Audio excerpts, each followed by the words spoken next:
Greetings, everyone, and welcome to another exciting, geekiness-packed edition of Saturday Night InSaNiTy.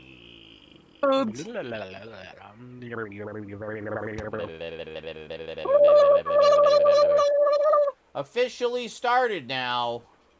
We totally didn't accidentally keep streaming and stream a bit earlier by accident. Unintentionally. We only didn't pre-cum for an hour. But here we are.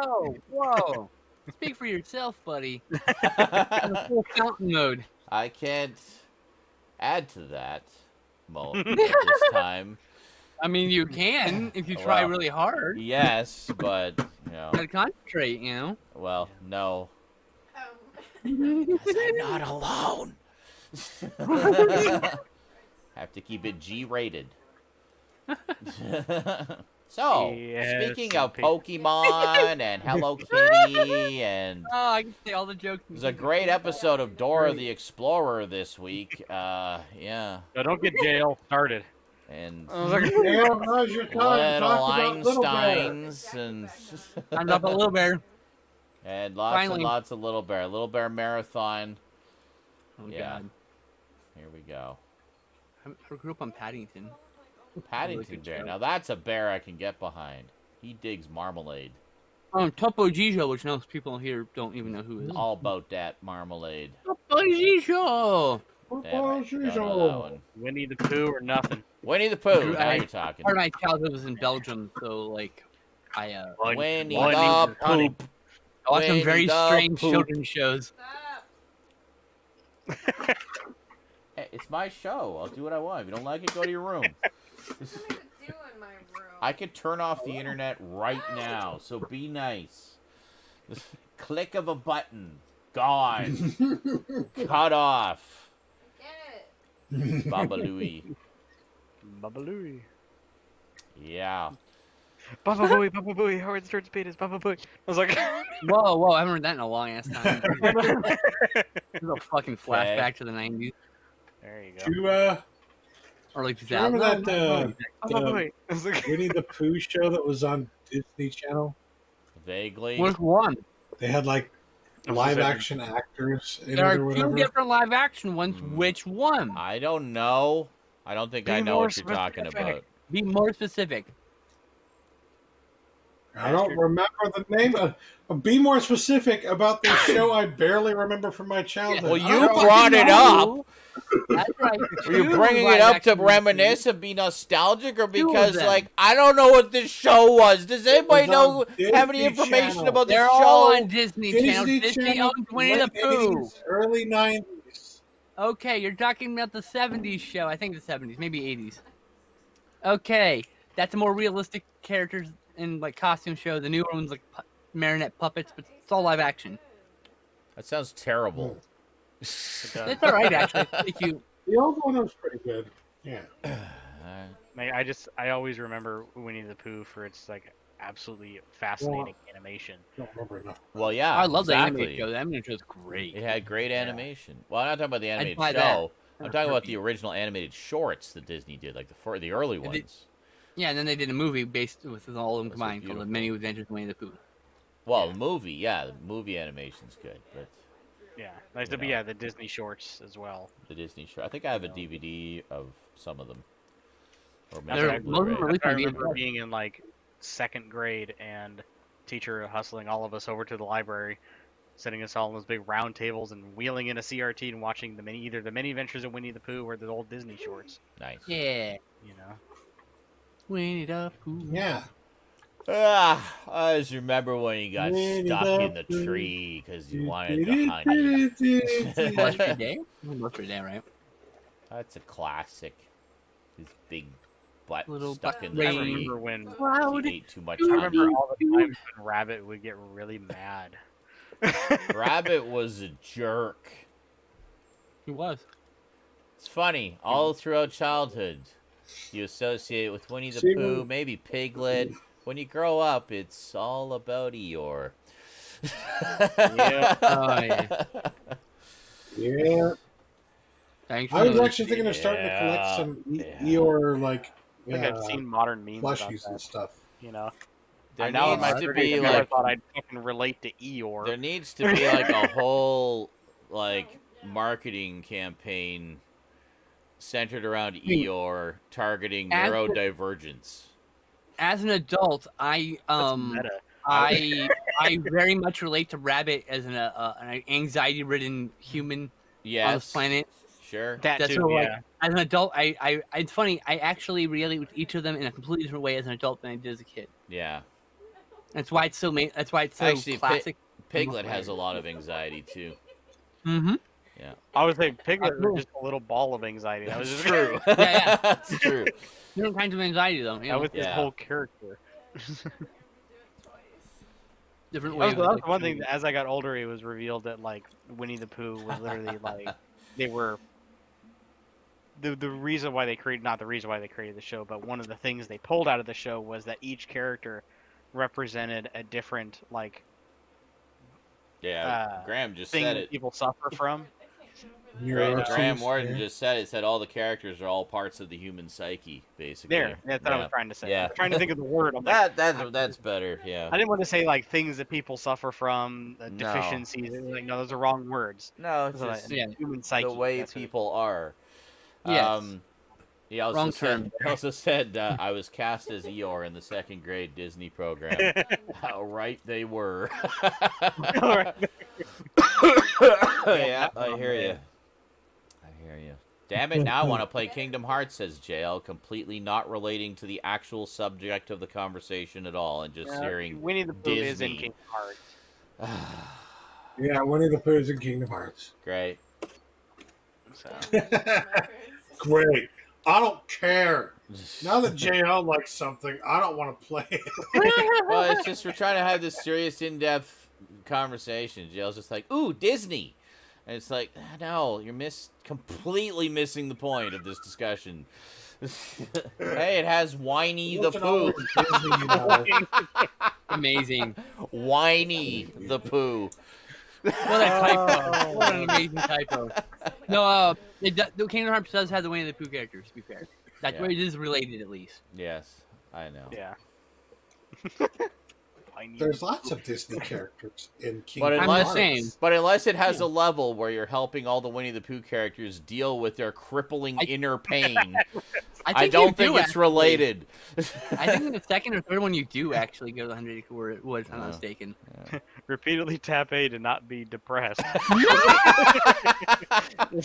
But I'm too depressed to tap A that many times. That's what makes it hard. And that's the That's an challenge. Eeyore Yeah. answer right there. I'm too depressed to do that.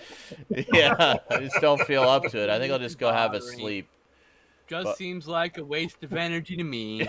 That's right. Oh, Yep.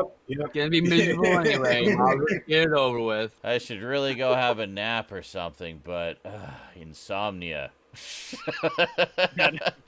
Story of my life. Yep, I hear you. There was a day. Was it this week or last week? I don't even remember. So sometime recently, I was actually awake for 45 hours without sleep. Yeah. That's rough. You I ever seen know. Shadow People yet? Probably. I don't remember. It's all a blur. Time was such a blur. Like, I guess start getting really paranoid when shadow people show up. I'm like, oh god. yeah. I think I'm I've done. missing I've done. Well, I recognize that for what it is when it happens. It's like, oh, there's a shadow person. Fuck. I guess I'm really tired. Too bad I don't Time to feel go like to bed. sleeping. I'd love to go to bed, but Yeah, can't when I go see to shadow bed. people, that's usually when I put on music and just lay down, and Yeah. I don't necessarily go to sleep, but at least I'm resting. Actually, a no. bit. You know what it was? I was on the internet and like on this screen, and then this screen is next to me, and of course I'm in the dark. So I would occasionally catch the lighted reflection of myself in the other screen, which was off, so it's just black. And I kept thinking it was somebody coming down the hall. It's just like, ah!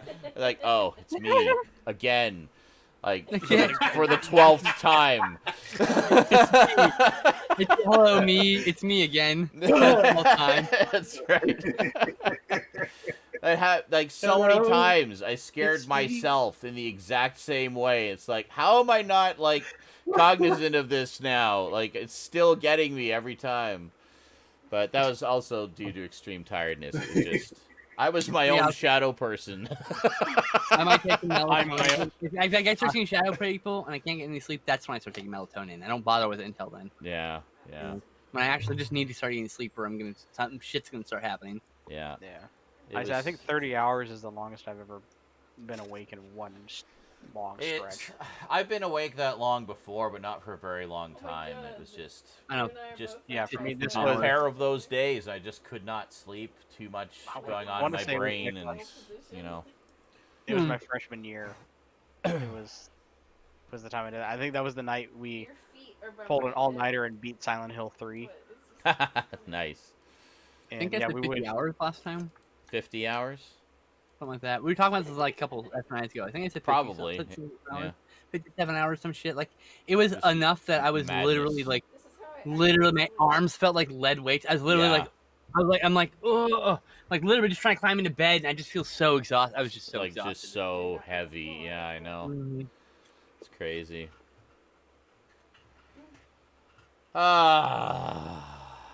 Good times. Anyway. I don't recommend staying up that late. No, by the I way. do It's not. really unhealthy. No, it is unhealthy. And Having like heart palpitations and shit was not good. yeah, Yeah, no, do it's, as we say, not body as we needs do. sleep. Needs sleep. Yeah. Even if you got insomnia or whatever and you're having trouble sleeping, just try to get a couple hours here and there, like just to. If I just lay down with some nice music or a podcast. Yeah, even just to rest. Talking. Just resting, even if you don't fall completely asleep, you got to rest. Rainfall, ASMR, something. Yeah, you know? whatever works for you. But White noise, whatever your thing is. I got to Try get any of those. Trust me. Speaking of which, I like to have white noise on in my room. I have a fan that's going literally 24/7. It started to squeak irregularly and periodically, no. and I'm like, Oh, God. if it was a consistent squeak, I could adapt and tune it out, but it's not. It's incredibly inconsistent and random, and it wakes me up instantly, like just one tiny little squeak. That's all it takes. It's like I'm a fucking fan. So I go I know, and right? I smack it around a bit, and then it stops for like another few hours. Percussive Fall asleep maintenance. finally. Kind of like my Smack basic around, cricket that I had on. golden So I was Those looking. So I was looking on Amazon. I was like, okay, like What an I. abusive relationship for that It's fan. like, God damn. it really is. But I was looking on Amazon. It's like, well, I paid like what, about $30 for this fan, maybe 40. I look on Amazon, they're all like $60, $80, and I'm like, fuck's sake. Pandemic, that's why. Well, that and it's off season. Like during the summer, they go on Yep. sale. During the winter, nobody's buying fans, so the prices go through the roof.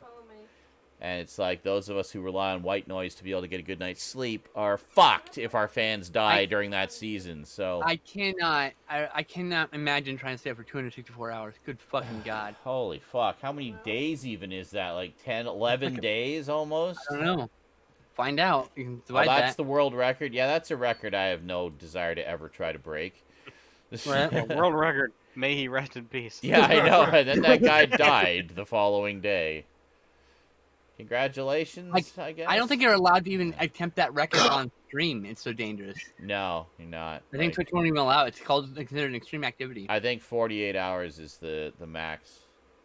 Something like that, yeah. Because 48 hours is doable. Like, you can do it consciously. It's just you're going to be dead by the... Like, not literally dead, but just dead, tired, and hallucinating and crazy. So, yeah, it's just silly. Yeah. 2019 Pet Cemetery worth $5. I haven't seen it, so couldn't say. I have the same problem with my fan, or I had rather. Yeah. And but luckily for me, the problem was that like one of the screws had come loose for the fucking the outer casing of the fan, right? So it was an easy fix. And I don't know what happened to the screw, right? Like it's gone. Oh. But you just shook out. So I'm like, okay, how do I fix this problem? How did I fix the problem? Duct tape. I used the handyman's secret weapon. Red Green would be proud. You're gonna stop squeaking, motherfucker. That's right. So yeah, I think in my case it's just because it's old. I've had it for a few years, and I literally run it 24/7. 11 days. You're right. It is 11 days. Good math, by the way. It's constantly going. So, I'm impressed that it's lasted as long as it has, because it was not like a top of the line fan. I mean, it's decent enough. Gets the job done, but my little buddies call me Grandma. You know, it's a good trooper. It was, yeah. But so anyway, I'm gonna keep an eye out for replacements. Yeah. Get a nice big 16-incher. That's what you said. Got to have those extra few inches, you know. Makes all the difference. All right. Just so you know, Major Motoko, there's a huge pet peeve of mine is people calling it duck tape. It's not duck tape. It's duck is a brand of duck. It's a brand because people kept calling it that. It's actually duct tape. Yeah. Its original intended purposes was fixing leaks in air ducts or sealing leaks in air ducts. So now, of course, they discovered, hey, you can use this for pretty much anything. So. Thanks, what's that? Like WD-40. Red Green. No, and Mythbusters. They made a fucking boat out of duct tape. I mean, like, come on. Really? Yeah. As long as it doesn't get a tear in it. They made a bridge out of duct tape. They made a bridge out of duct tape. I know. As long as there's not a tear in it, it'll keep the seal, you know. As August says, they wanted $40 for a small table fan here. Yeah, like I mean, I like the oscillating stand fans because they you know cover a room nicely, but they ain't cheap. Actually, a good one. Yeah. It doesn't even have to be a particularly good one, just sizable enough to to blow me properly. Well, now we know the next goal to reach. Oh, yeah. We still need to reach this goal, by the way. Yeah, here we are. Black & Decker 16-inch stand fan with remote. I don't need a fucking remote, but $53. Like, it's a fucking fan. God, needless addition, a fucking remote. Just get up and turn the speed on the fucking thing. Oh, here's another one. It's not that hot. Come on. Adjustable elegance and performance pedestal fan, 18-inch black, $78. $78 for an extra elegance 2 inches. And performance. What's this elegance bullshit? It's a fucking fan. Well, I mean, also it might be an accessibility feature. Are they really that different? Oh, here we go. I can get a 16-inch oscillating fan. Just a regular one. Oh, no. It has a timer, thermostat, and remote. Why the fuck do I need any of that? I just need a fan that goes back and forth and blows. That one's $102, by the way. I mean, my fans do for sure. Here you go, Sean. For $70, here's an 18-inch called the Tornado. The Tornado. Now you're talking. It's an 18-inch high-velocity industrial wall fan. Okay. I think I found 4,000 cubic feet per minute of airflow. Nice. I found something similar. It's a simple deluxe. Was it simple or deluxe? 18-inch pedestal standing fan. High velocity. heavy-duty metal for industrial, commercial, residential, or greenhouse use. $136. It's a fan! Stop trying to make really it seem big more fan. special than it is. It's a big fan. It's just a big fan. No, those fanless Dysons are bunk. I'm a really big fan. Don't get the fanless Dysons. They're bunk as shit. Oh, I can get a 20-inch. Wow, these You get see bigger the way and that bigger. Sean talks about his fans? I mean, come on. 20-inch. I know, right? Insulting fans $185. live on stream. Ugh. Amazing. Oh Lord. InSaNiTy definitely is not. Autolining fan. Oh my god, Simon, I always wanted to go one of those indoor skydiving things. It looks like it's so much fun.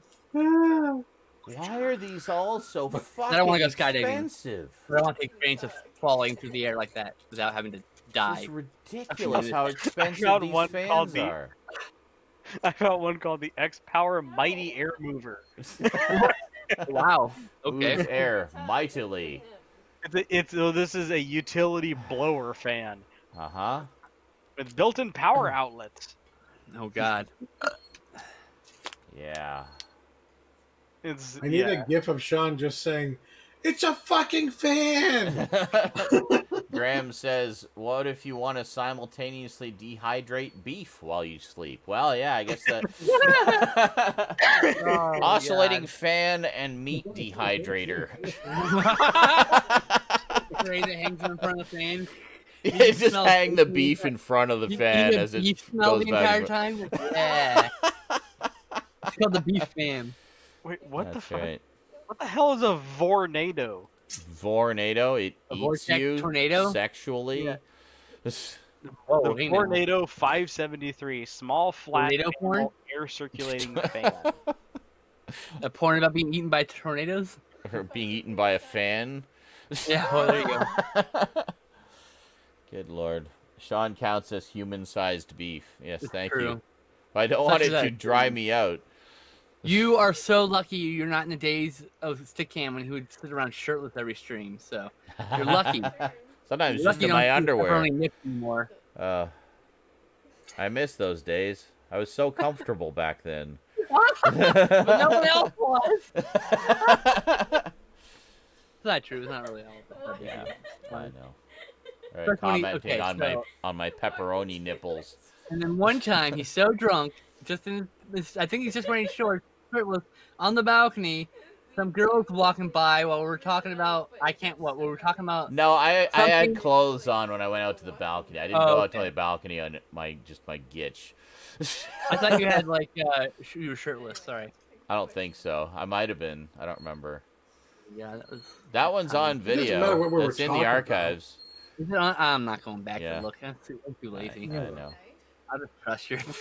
I have terrible memories. I so. do strip in that one too, just down to my underwear though. He does. Yeah. He does, in fact. Yeah. He's so drunk, he's like stripping on stream.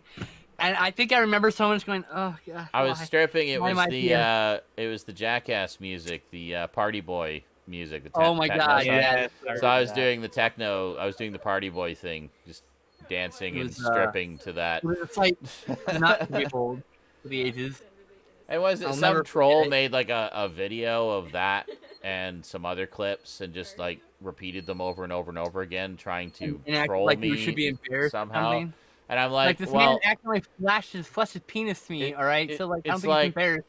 here's I'm the dancing on here's the screen. thing is like I edited the highlight video. I posted it to my YouTube.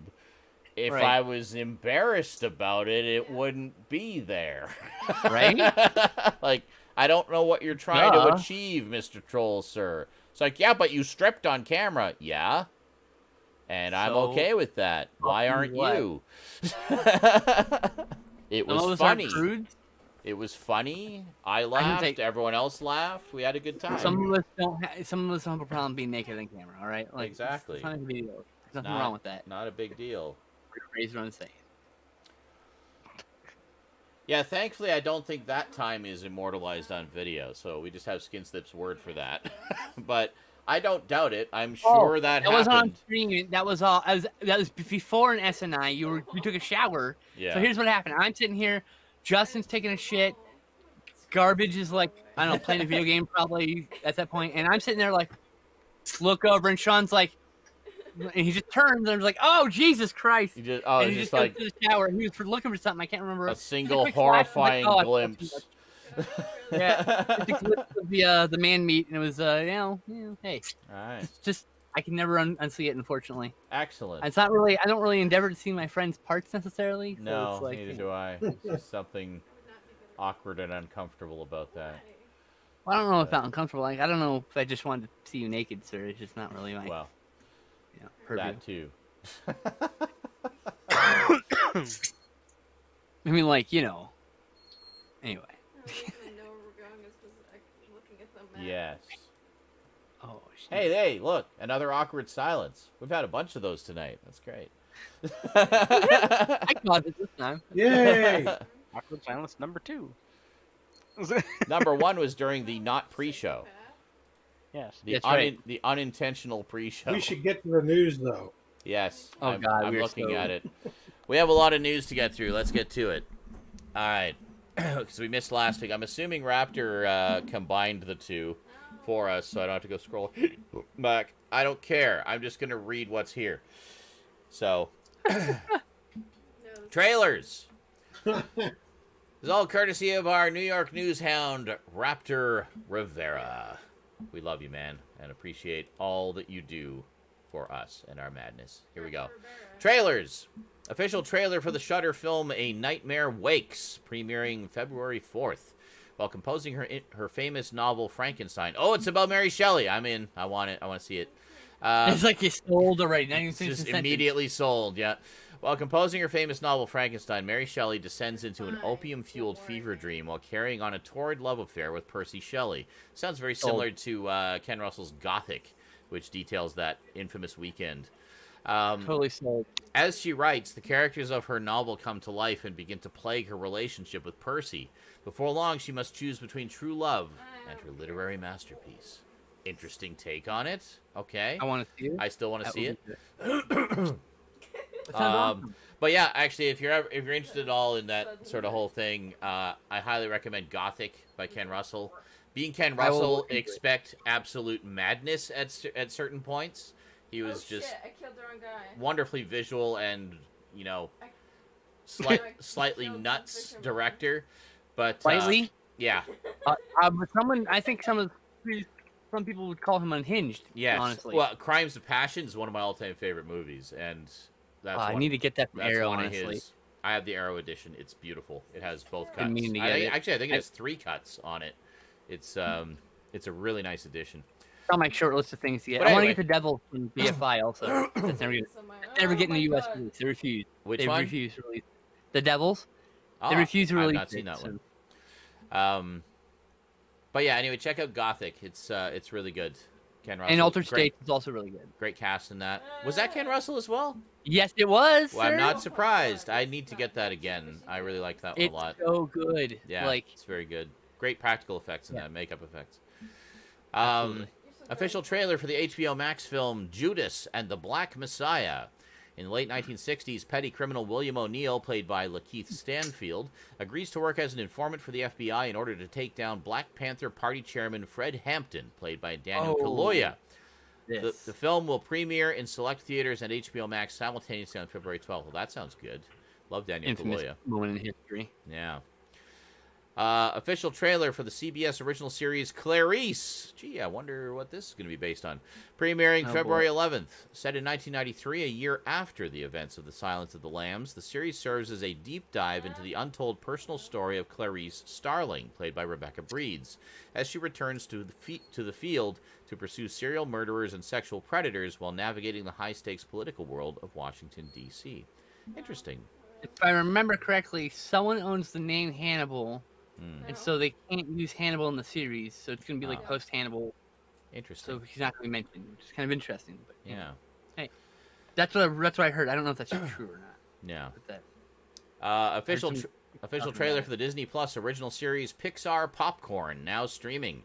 Grab a quick snack with Pixar Popcorn, a collection of mini shorts starring some of your favorite Pixar characters in all-new bite-sized stories. Very nice. Cool. Pixar started doing shorts, and some of the best shorts ever made. Just amazing work. And they still make some of the best shorts. They do, actually. They still do, yeah. They try to release them with each movie, actually. Yeah. Official trailer for the CW series Superman and Lois, premiering February 23rd.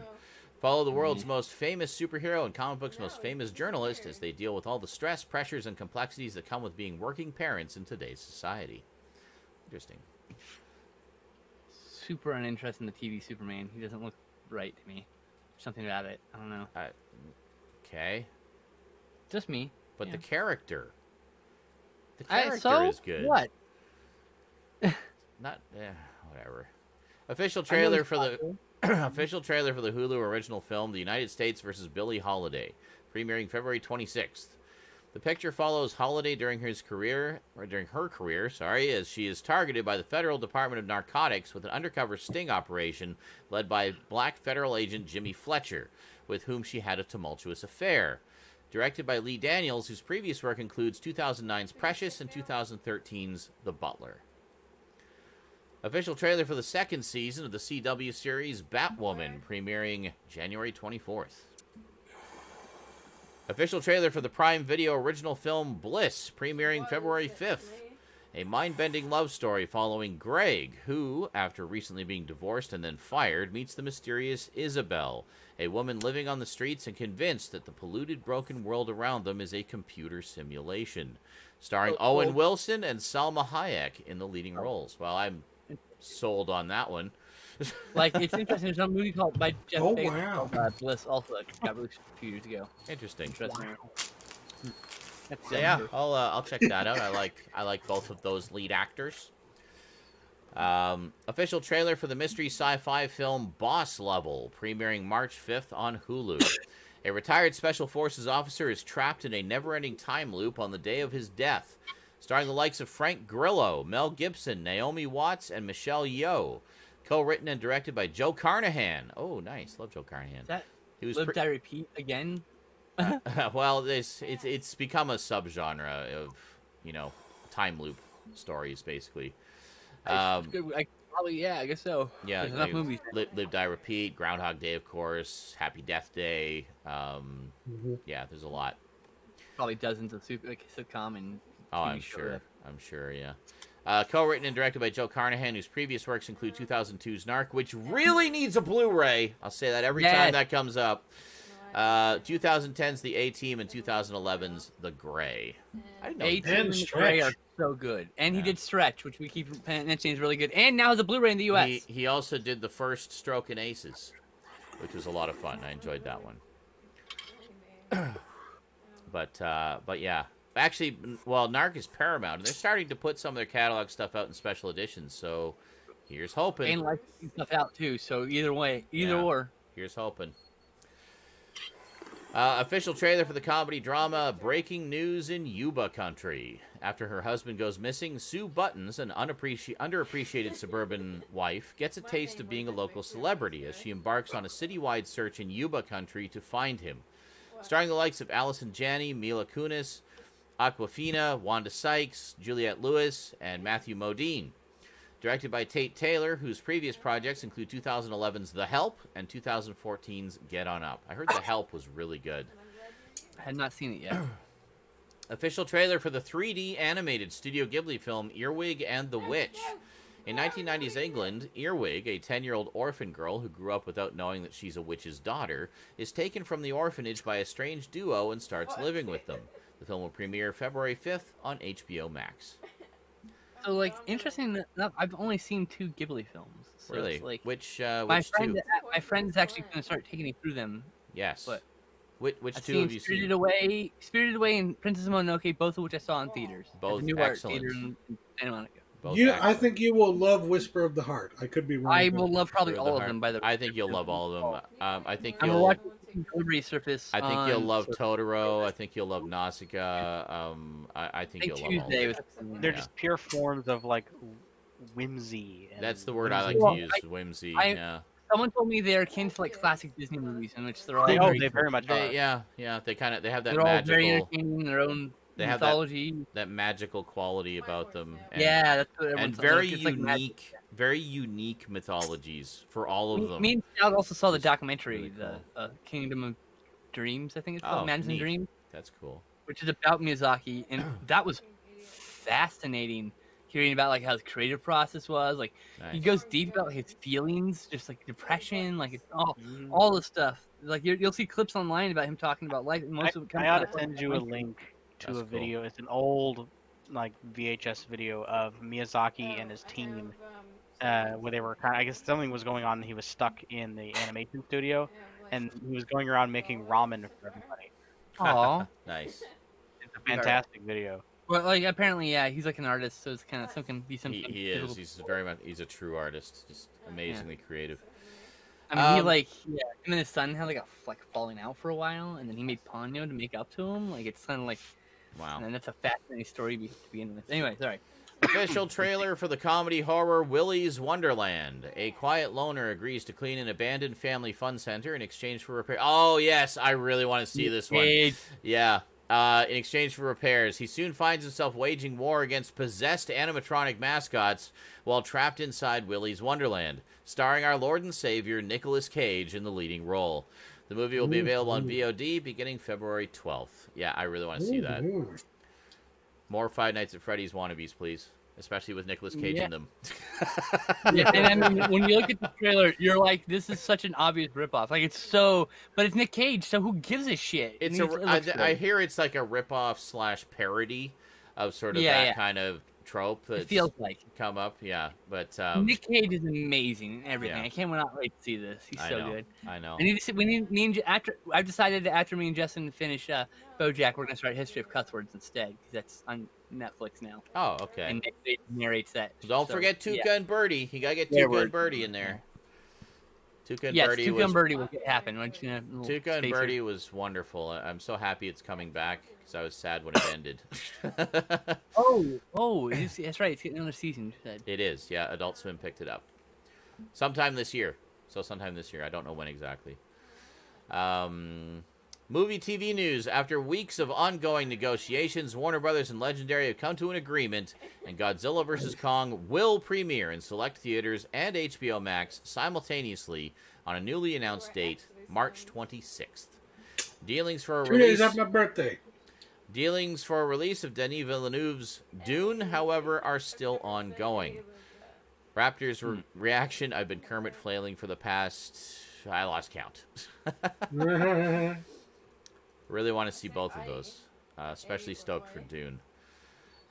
During an interview with Collider, Marvel Studios president Kevin Feige confirmed that not only will Deadpool 3 take place within the Marvel Cinematic Universe, but it will indeed receive an R rating. He says it will not be this year. Ryan is a very busy, very successful actor. We've got a number of things we've already announced that we now have to make, but it's exciting for it to have begun. Again, a very different type of character in the MCU, and Ryan is a force of nature, which is just awesome to see him bring that character to life. So, excellent. So the first R-rated addition to the MCU. I like it. Thank you, Disney, for not watering down our beloved Deadpool. Speaking of the MCU, the cast of Thor: Love and Thunder continues to grow as Karen Gillan will return as Nebula, playing the character for the 5th time. Matt Damon has also joined the film in an undisclosed role. That's hilarious because he was in, which Thor was it? The previous one, I guess? As the fake Loki, I think. And nobody knew it was him, and he likes to do stuff like that. He'll do like bit parts where nobody will know it's him. Oh, I knew. I could tell immediately. You could tell. Yeah, a lot of people didn't catch it, but no, that's great. Speaking of Marvel, veteran actor Ethan Hawke has been cast as the antagonist in the Moon Knight series for Disney+. Also, indie directors Justin Benson and Aaron Moorhead have signed on to direct a few episodes of the program. They collaborated on the 2016 romantic horror film Spring. Jeremy Slater, who previously co-created Netflix's The Umbrella Academy, will act as showrunner. Spring is fantastic. Okay. They're very good directors and filmmakers. And one last piece on Marvel. While details are still very vague, Chris Evans seems to be in final negotiations to return as Steve Rogers, a.k.a. Captain America, in the MCU for multiple appearances. Sources close to the situation say that it is doubtful this return is for a fourth Captain America film, but a role similar to Robert Downey Jr.'s involvement in Captain America Civil War and Spider-Man Homecoming. Interesting. Yeah. Filmmaker... He did say he didn't want to do anymore, right? Well, I think he had reached the end of his contract, decided not to renew. So, okay. I guess it's a renegotiation. It's like, well, we'd love to have you back, and we got some ideas, you know. So it might be something like that. It just looked good, so he said yes. So I'd be fine with that. Maybe. Just, yeah. Captain America cameos. Yeah, he just like shows up occasionally, helps out or whatever. What did I miss? Well, you can read it in the news. Read it your own damn self. Filmmaker Zack Snyder has confirmed his version of Justice League will no longer be a 4-hour miniseries, but instead a 4-hour-long film. The film is due out sometime in March on HBO Max. Okay. Instead, exactly what he was going to do, a fucking film. Pretty much, yeah. Like a movie! That's fine. I mean, it's on streaming. You can just pause if you need a pee break. You don't have to break That's it, right. You know? That's what I'm going to have to fucking do. 4 Exactly. hours. I mean, like, maybe if he does a cool intermission, that'd be neat. You know, like old like timey in the style. middle, yeah, with like an overture.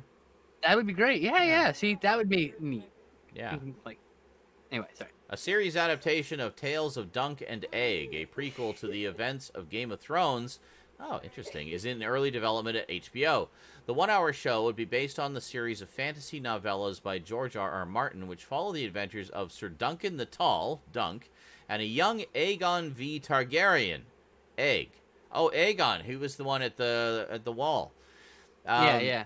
90 years prior to the events of A Song of Ice and Fire. Should the show go to series, this will be the second Game of Thrones prequel series to air next to House of the Dragon, which is slated to debut in 2022. Well, I'm down for all of that.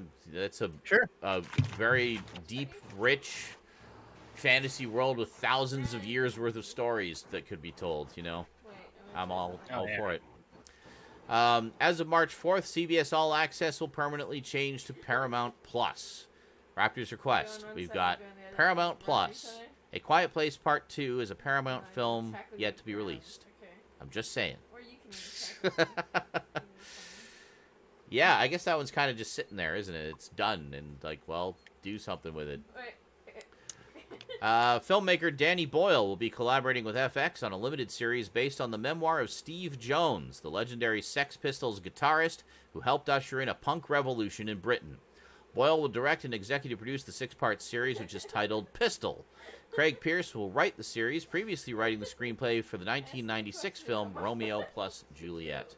I actually really liked that version of Romeo and Juliet. That's one of my favorites, actually. Yeah, that was really good. Leonardo DiCaprio and Claire Danes. Wonderful. Yeah. And John Leguizamo's Tybalt, an amazing Tybalt. Yes, I remember that movie. One of my favorite Tybalts ever. Like, he's so good. Yeah. He's such a dad in that movie. Over 16... Oh, yeah, I heard about this. Over 16 years after its series finale, Sex in the City... It's actually Sex and the City. Common mistake. Yeah. Sex and the City.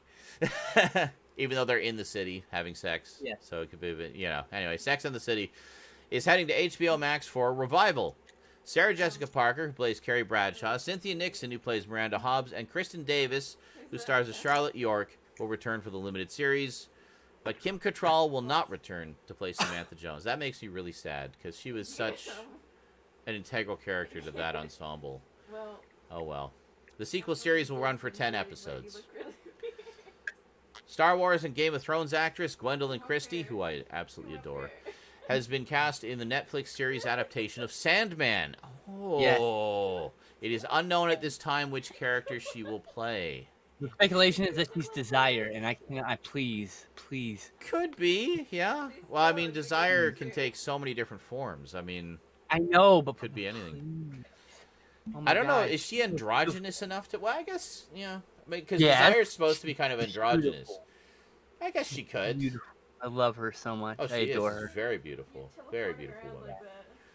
She's one of my big celebrity crushes. Incredibly talented actress too. Just amazing. Oh my god, so much. So I wish, good. I wish Phasma had a bigger part. Honestly, Everybody does. Everybody does. And I cheated that. It's like a Boba Fett situation. It really is. Yeah, I'm pretty sure the extended stuff is expanding on Phasma, the comics and books, but we wanted more of her in the movie. She was so awesome. I want to see her without a mask on. Do like in battle Yeah, maybe? Fall into a exactly. gate and disappearing for a whole movie. I know. Like, I know, right? That's like my favorite character from that movie. I was like, oh my, of course. Yeah. Of course. That happened. Yeah. During an interview with Collider, speaking of Star Wars, Alan Tudyk confirmed that he would not be in the Cassian Andor series as K2SO. At least not yet. He says, they're shooting it right now. I'm not in it. But if it stays on the air, stories keep getting told, I'll end up in there. So it might be before he partnered up with K2SO. Like, we don't know how far back this series goes, like in Andor's story. So, director Aronofsky is set to team with A24 for the first time to direct the upcoming film The Whale, with Brendan Fraser on board in the starring role. Based on the acclaimed play by Samuel D. Hunter, the story of a reclusive English teacher suffering from severe obesity who attempts to reconnect with his estranged teenage daughter for one last chance at redemption. Oh, Interesting. Sounds like one that'll tug at the heartstrings. Yeah.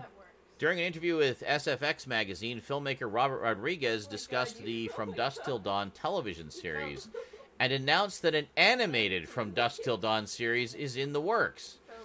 Says, I had a television network here, he explained, and I needed to create programming. So Quentin Tarantino and I still control the rights to it. So I went, oh, wow, I'd love to expand the story of Santanico Pandemonium and the whole Aztec vampire lore for my network. That was originally why we did it, so we did 3 seasons of that. And now we're developing an animated Dusk Till Dawn. You're the first person to hear that. Interesting. The original film turned 25 years old this past week. But, I mean, you know it's not going to be fucking Saturday morning fare. It's going to be violent as hell and It'll be like adult animation, everywhere. heavy metal style. He loves that. Yeah, it'll be like the Castlevania series. It'll just be like really dark and like, with, the trademark tinges of humor, dark humor.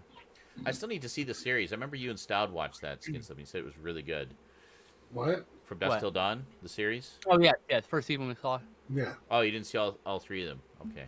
Oh. Now, I remember you guys raving about the first season. Very good season. Yeah, I need to see that. Nicole Kidman and Javier Bardem are in negotiations to play Lucille Ball and Desi Arnaz, respectively, in Amazon's Being the Ricardos, the film about the relationship between the I Love Lucy stars. The film is set during one production week of I Love Lucy, Monday table read through Friday audience filming, when Lucy and Desi face a crisis that could end their careers and another that could end their marriage. Academy Award winner Aaron Sorkin will write and direct the project. Well, that's definitely got my interest. Sold on that. That good. That's definitely got my interest. Love stories about old Hollywood. Process of making a show, which is something you don't get to see very often. So true, especially for like old stuff. Yeah. Get like an insight.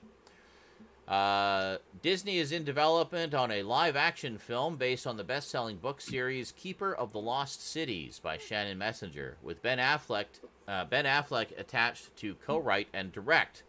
In the novel, a telepathic girl must figure out why she is the key to her brand-new world before the wrong person finds the answer first. When 12-year-old Sophie finally discovers where her secret telepathic abilities come from, she learns she's not actually human, but is from another world that exists side by side with ours. Oh, interesting. Oh, neat. I wish. I mean, what? Director Paul King has signed on to helm a Willy Wonka prequel film titled Wonka. King previously directed the 2014 Paddington and its 2017 sequel to much critical acclaim. The picture currently has a release date of March 17th, 2023. As far as dark reimagining, I'm going to scream. A dark reimagining? If it's dark reimagining of Willy Wonka, I'm going to scream. I'm going to scream. Scream. Why? Good scream or bad scream? Bad. Okay. Bad scream. Bad scream. Why? We already did that. It doesn't work. I don't know. Master of the Dark Cake did it. He didn't make it work. So I don't know. The old one was pretty dark.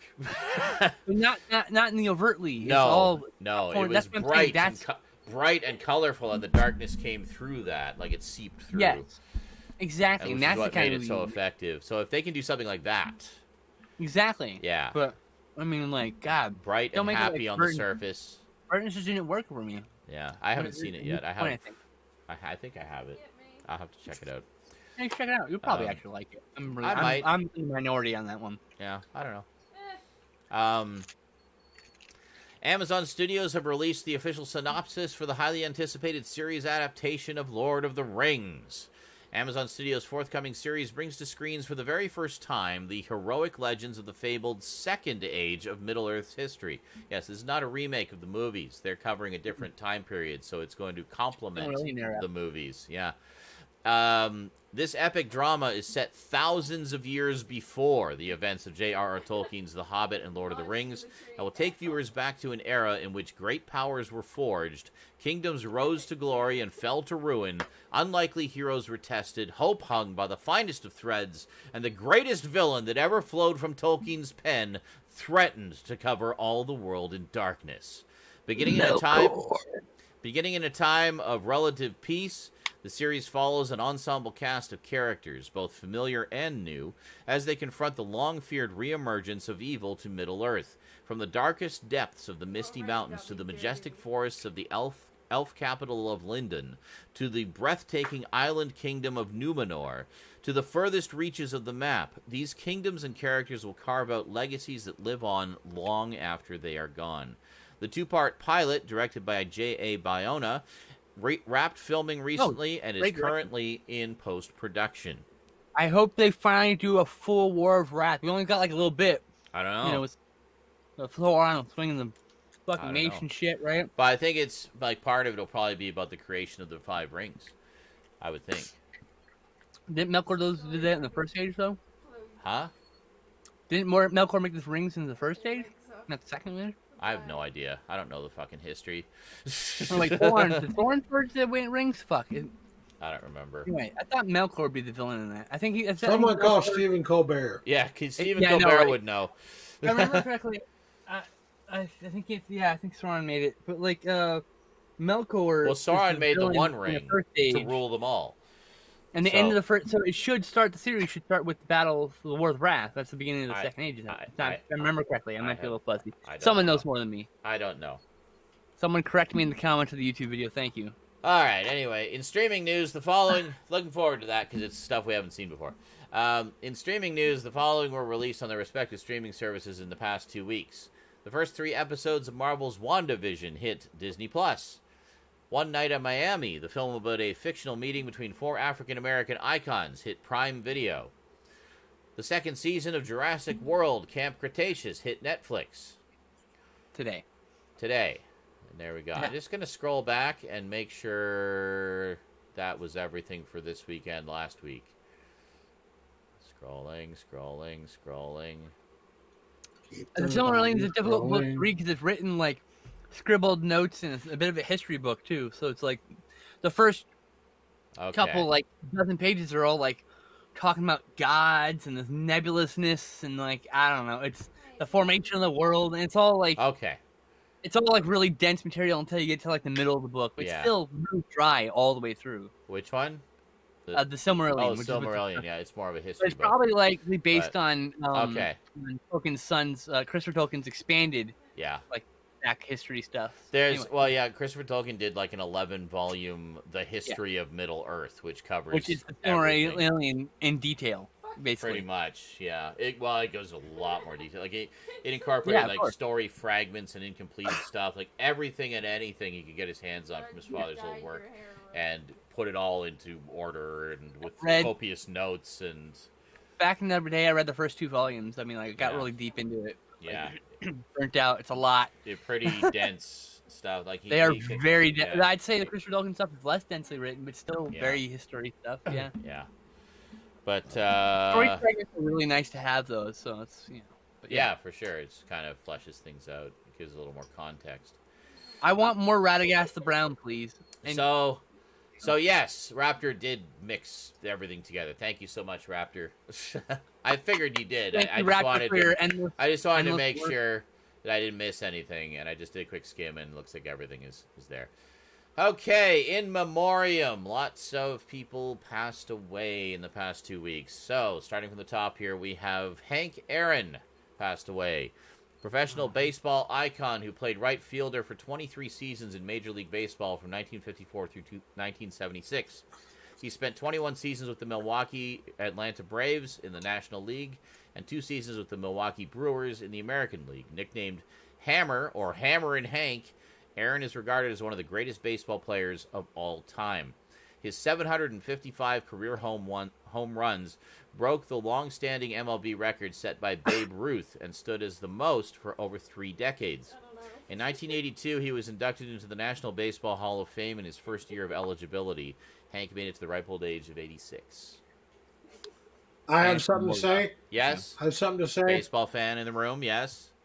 It is my opinion that Hammer and Hank still is the record holder for the most home runs, because the person who broke that record was Barry Bonds, who we all know fucking cheated and used fucking drugs. So really, fuck you, Barry Bonds.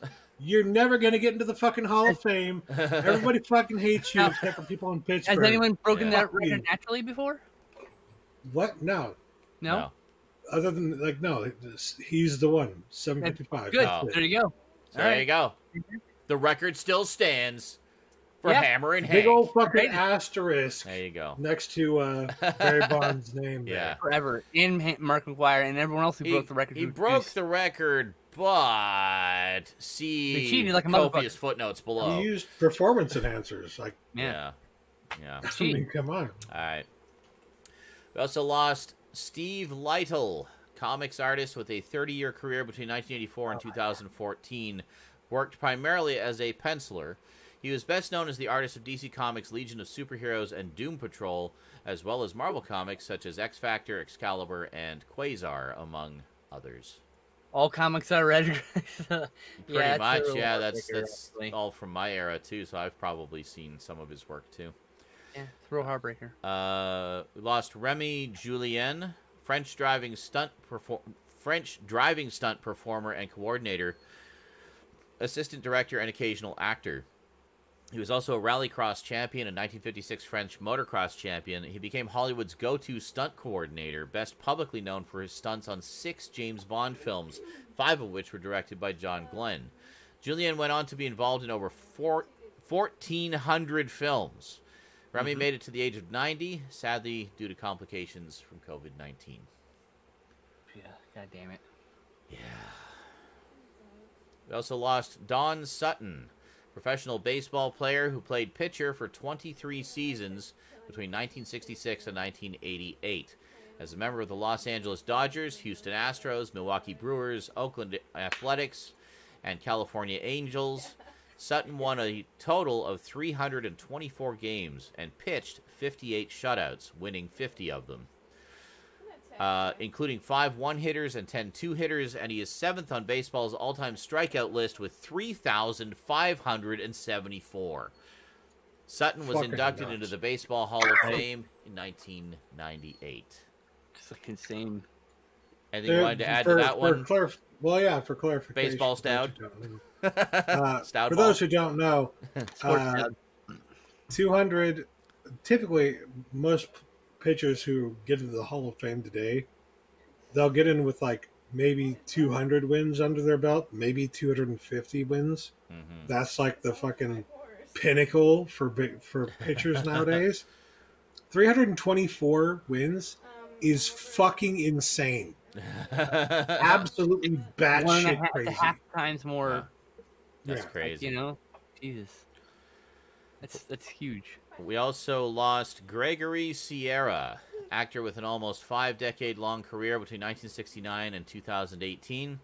His film credits include 1970's Beneath the Planet of the Apes, 1973's Papillon, and 1974's The Towering Inferno.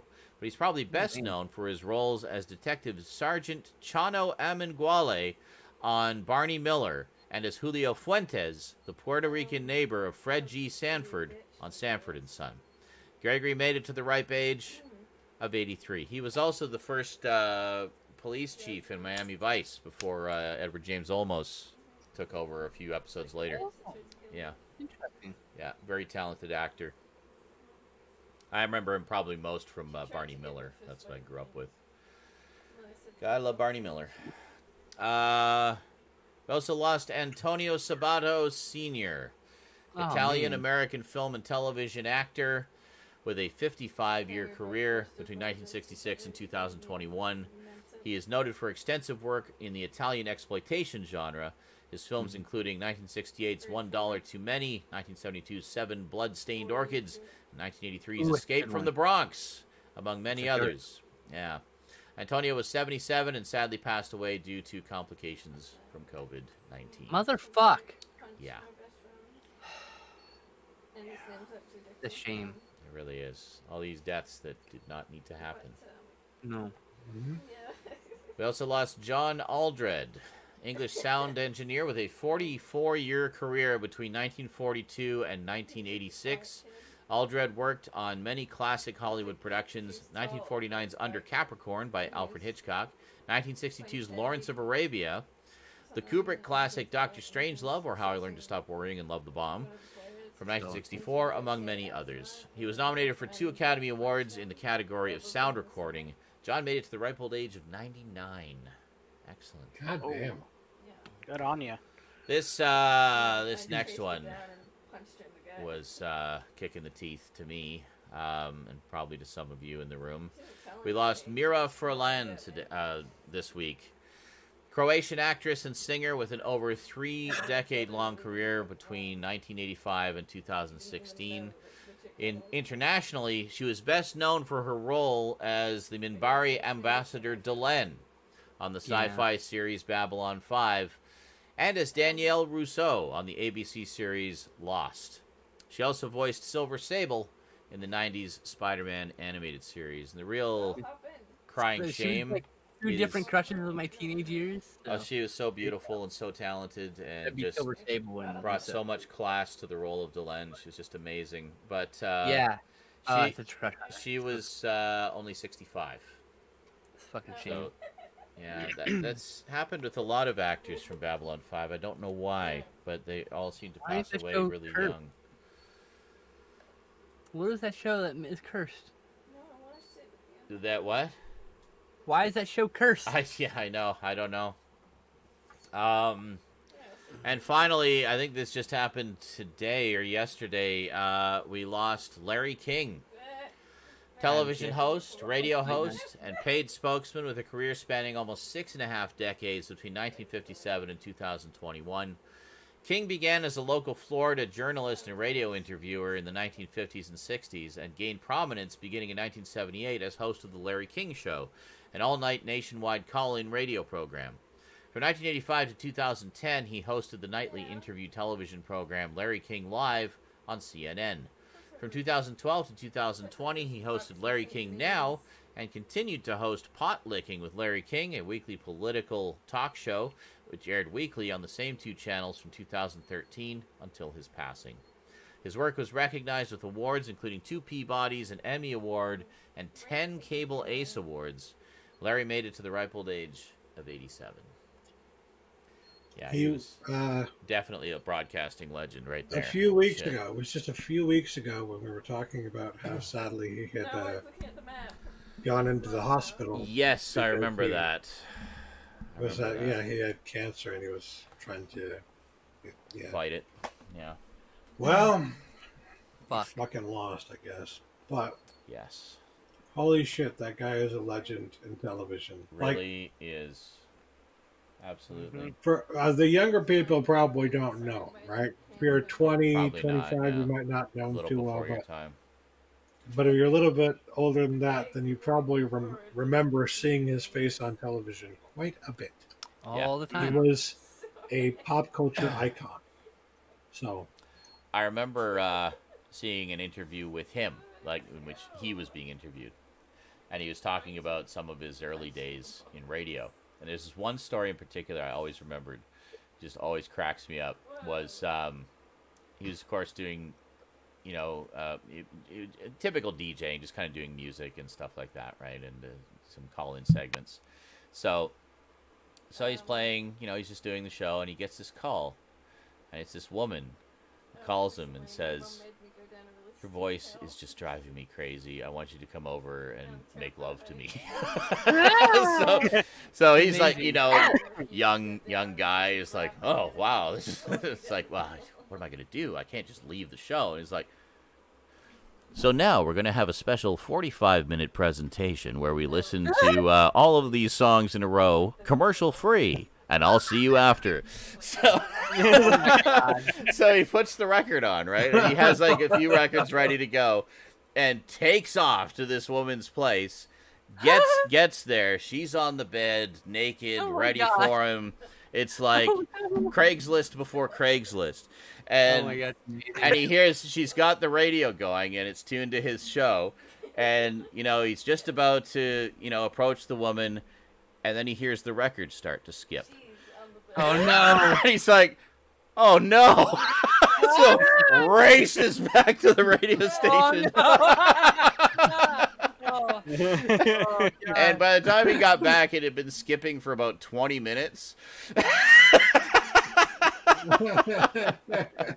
cannot believe it. That's so weird. And never managed to get together with the girl, but I would have said, fuck it. It's like, sorry about that. Now continuing with our music for another 45 minutes. See you later. Exactly. Different record. This one, keep it promise. Check every layer, every side. Like, okay. That's right. Like clean them. Here you go. And blowing the dust off of them all. And... I'm gonna need another 60 minutes. It looks like it's 60 minutes. Oh, Sorry. hello. Thank you so much for that subscription. Duncan, yes. Big game hunter. I hope you're having lots of lovely tea today. And is it gone? Okay, never mind.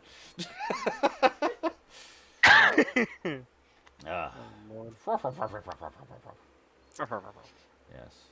32 months. Almost 3 years. Wow. What the hell's wrong with you? No. So rude. Oh, seriously, though, thank you.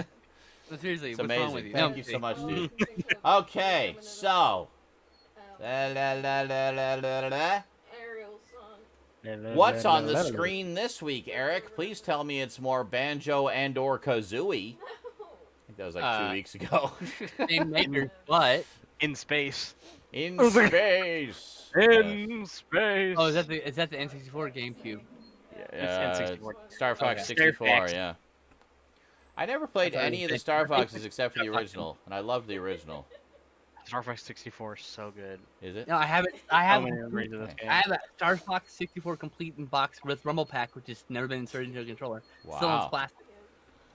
Very nice. It's one of those Probably random things. But probably it's a get some bonus good for money looking at for a that on game eBay. or occasionally something good would come in and, There you pick go. them up. I miss it. I miss the game store. Hello, thank you very much. What is the gaming news this week? And The last, gaming- The News gaming this week. news? and last week. Well, no, we were able to do last week. Remember? Did we? Yes, we did. It was all the arcade one-up news. Oh, right. So Yeah. what's the So news this I'm week? up to date. Okay. So what's the new Yeah. news? Yeah. new Sorry, we news. talked about Arcade New 1 news. Up for like an hour. I remember that. Yes, it was a lot of news. They Yes. dumped a lot of shit. So, Mm-hmm. but anyway, Limbo and Inside Studios, Playdead Studios announced a new game, and it's a third-person open-world sci-fi adventure. Ooh, sold. Open world sold. Yeah. So no real other information, just a picture, and it's That's like a guy okay. looking at it. It's a guy looking at an old boat. So it's like, okay. Interesting. Old Man and the Boat. Sorry. In The space. game. In space. It means Resident Evil Village launches. Lounge. Oh, is that how they're Launch doing it. it? I want that. Worldwide, May 7th, 2021 on Xbox One, Xbox Series X, PS4, Well, so PS5. everybody was PC. saying like there's some article saying people are really scared and disturbed by this very tall woman in the trailer, and I'm like, actually, every reaction I've seen is everyone thinks she's really hot. My name on Twitter was Elise. Tall vampire ladies can apply around back. That It's was my like, name for yeah, a it's week. like, yeah, please take me, tall vampire lady. Yes. And then my favorite meme is that meme with that big tall lady lifting the short girl up. Yeah. It says, Vampire yeah. Woman, the internet, and the internet Is it Yeah. Vampire Lady. Um, Good shit. yes. But that so- village, the thing about that the other thing is they put the 7 in the name, so it looks a little weird when you see it like Or spelled out, the 8. The 8. you laid mean. out. Oh, the 8. Yeah, no, I remember seeing that. Yeah. It's the. Yeah. They did the same thing with Resident Evil 7. They put it in there somewhere. The 7. Yeah. It's kind of like Weird. But yeah, so it's being launched worldwide May 7th. Xbox One, Series X, PS4, PS5, and PC. With Very a nice. demo currently available on the PlayStation 5. they know how to maximize their money. Yeah. Multi-plat, baby. Multi-plat. The next one actually kind of saw it. I'm like, because I know Limited Run Games is re-releasing some of their Night Trap and their Oh yeah. and what was the other one? Ground Zero Texas. Yes, Yes. Ground Zero. Oh, Ground Zero, I think I Texas. remember. I was like, oh yeah, what was this kind of thing? Which, by the way, those pre-orders are running until like the end of February. I have So- Night Trap. I have Double Switch. But I want Ground Zero, Texas. Yeah. For the love so of in fuck, the can we get Sewer Shark, please? Sewer Shark? I want Sewer Shark. in Sewer the vein Shark. of those games, I'm from Pop developer Iron Circles. Wolf. I want the Sewer Shark of the, so I can eat these popsicles. I don't know. I don't know what to do. I Damn it, like I want my- popsicles. Popsicles are good. Damn it! I want 1,000,000 pounds of tube steak. That's right, 1,000,000 pounds of tube steak. That's all you gotta deliver today, hot shot. Yeah. I thank you very much, Lutron. Really appreciate it, dude. Rock on, brother. So yeah, so from we got the very first trailer of a new game from Iron Wolf Studios called 9/11 Operator Interactive Movie. That sounds terrifying. I know. That is that's not obviously the full title. Yes. Working title. Yeah. So like that, but why I mentioned stuff like Double Switch and Night Trap is it's in the vein of that. It's a So live like action. FMV. Yeah, and it starts off with a guy receiving a To clarify, not a 9/11 operator. It's a 911 operator. yeah, To differentiate from the horrible tragedy. 9/11. Sorry. Oh my god, that would be Nine- horrible, right? That still sounds horrifying, but Yes, a Yeah. 911. It starts off with a dispatcher receiving a 911 call, mhm. and it's a girl talking, looking like she's playing with her phone, Yeah. but in what she's really doing, she's talking to the operator, and Mhm. she's like talking to him like the phone, like her dolly is talking on the phone, Oh, okay. and she's saying like, "Oh, mommy is still sleeping," and stuff like that, and it shows like a zoom out shot, and the lady's like laying down, and there's like a wine glass, and it's all covered in blood. Oh my god. And it ends. It cuts off with a guy yelling, like, "Susie, stop talking to your fucking doll!" And it cuts off. And the Okay, guy's that like, gave me chills just like from you describing it. Like that's yeah, and it's all live action. It's all live. Wow. I will have to real play video. that just because it will destroy me. So, and then it just like it shows a couple more clips, but it shows it just ramping up. The guy like standing up and stuff like that, going like, you hear, like, and it just ramps up from there. Wow. So that's like, holy shit. Crazy. That I'll have to sounds, send you the link to that the sounds trailer. intense. I definitely want Very, to I check that. saw it and I'm just like, I definitely want to check that out. damn. Yeah, definitely want to check that out. So it's not a huge amount of news. So the last bit here, it was mentioned earlier in the chat, but I figure I should clarify. Yes, Major Badalko says sold. I'm sure one of us will get Z the game, and 50-50 chance it'll be you. Probably you. It'll either be my game Major Dogo, benefactor. it'll either be me or you. So Or Legally we Blind can Gamer. pick. He gets me a lot of FMV games. Or too. Legally Blind Gamer. So, Yeah. We need to have a powwow on who's going to be getting it. It's a race. Who's going to get it first? So last bit of news To here. the Steamobile. Sorry. People have mentioned in the chat and people have wondered why GameStop's stock has suddenly skyrocketed for no fucking apparent reason. But everybody hated them. They do. They still Okay. do. But checking. the reason why the stock has gone up is because it struck a deal with the company Chewy Incorporated.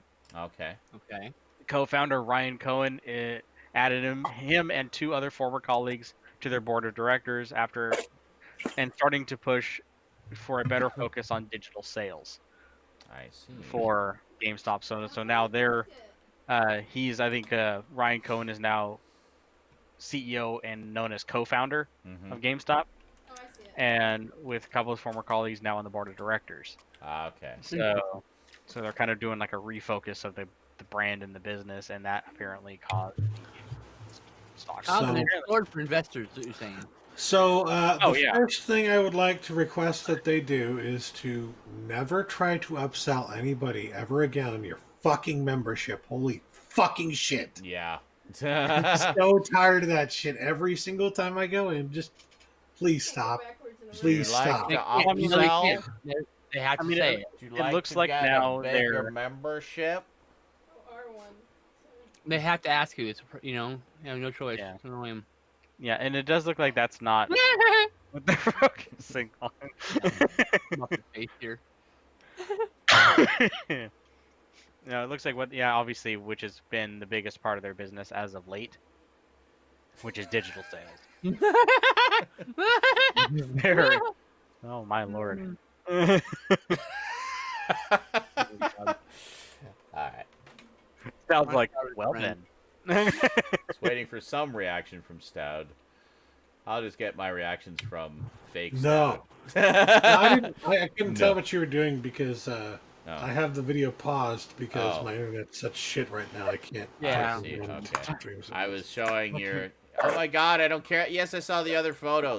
That's not the funny one. We're not showing every photo in the world. Duggan just goes, yay, I can see now. My eyes are awake properly. I don't know why. And I had myself muted too because my my mayo bottle was making that noise. But we Aw. want to hear that. I like know there parts, was though. 2 photos. Oh my god. I don't have to show everything. Let me... It's called curating. I am curating for the amusement of the viewers by showing No, the you're best not. of the best of the best, sir.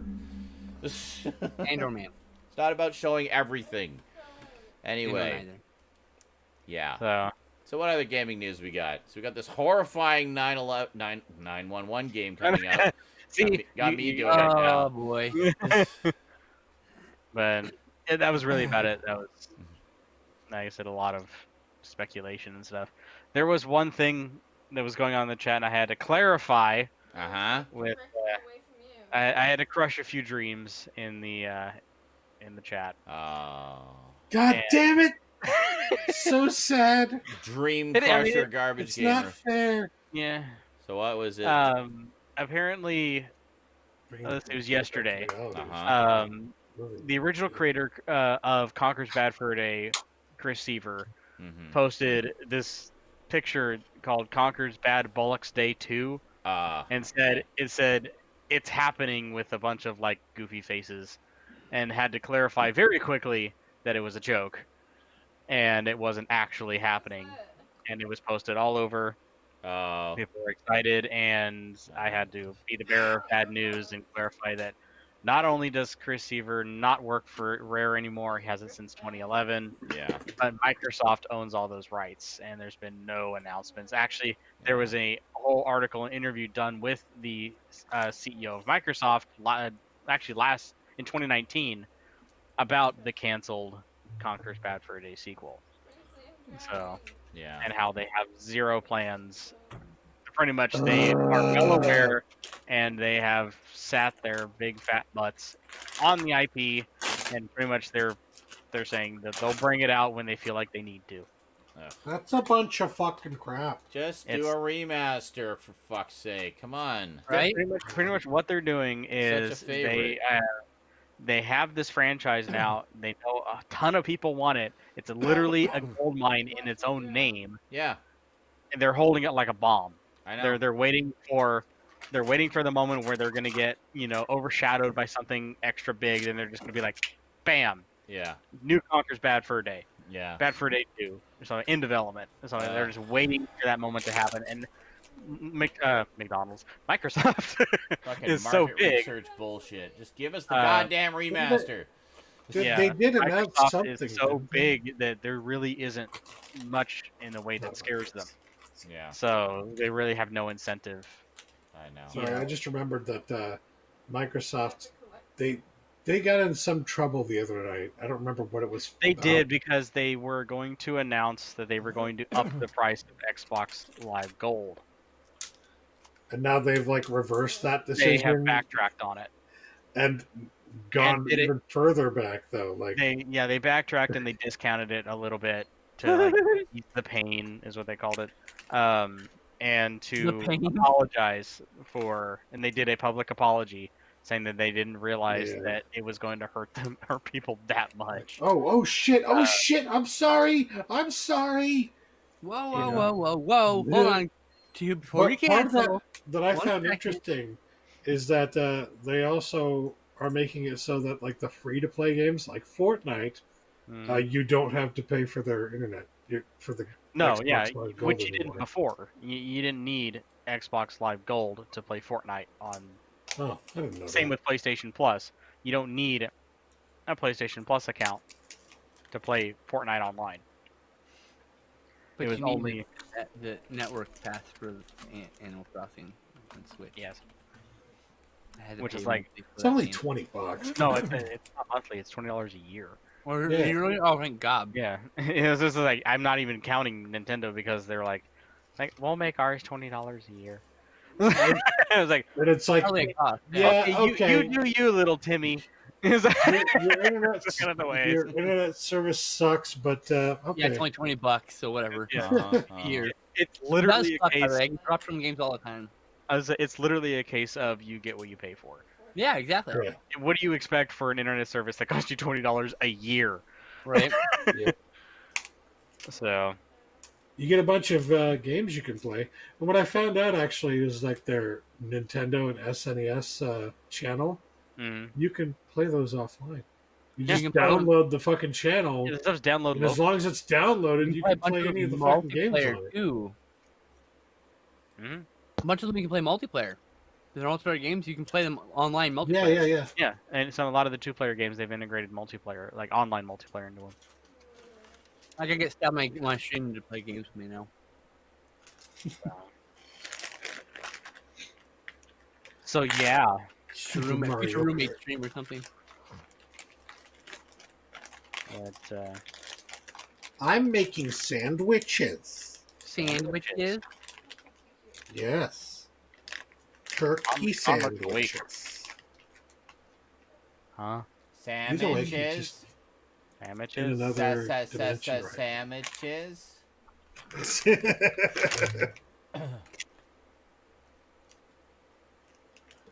Yes.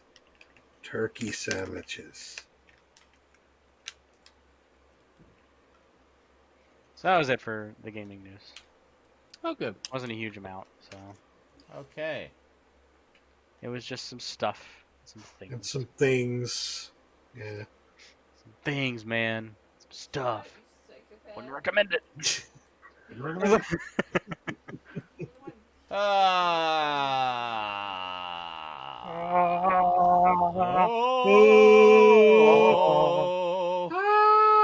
Oh.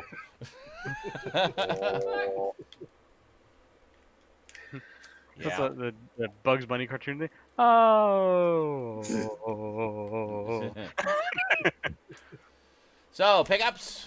Pickups. Pickups. I got some. I I got a got some couple. too. I have Me two. too. Two I pickups. would have had more if the delivery didn't get delayed. Oh, Same. I'm still waiting for stuff from the UK too. I'm still waiting for some And stuff I'm too. still waiting for my Golden Ninja video order. I'm waiting for stuff from the U.S. That far off, distant country that it takes forever And- for me to get things from. Also waiting for Vinegar's Even Ninja longer order. now because you know who fucked up our Everything. postal service. Yes. Yeah. You know who fucked everything up. I know.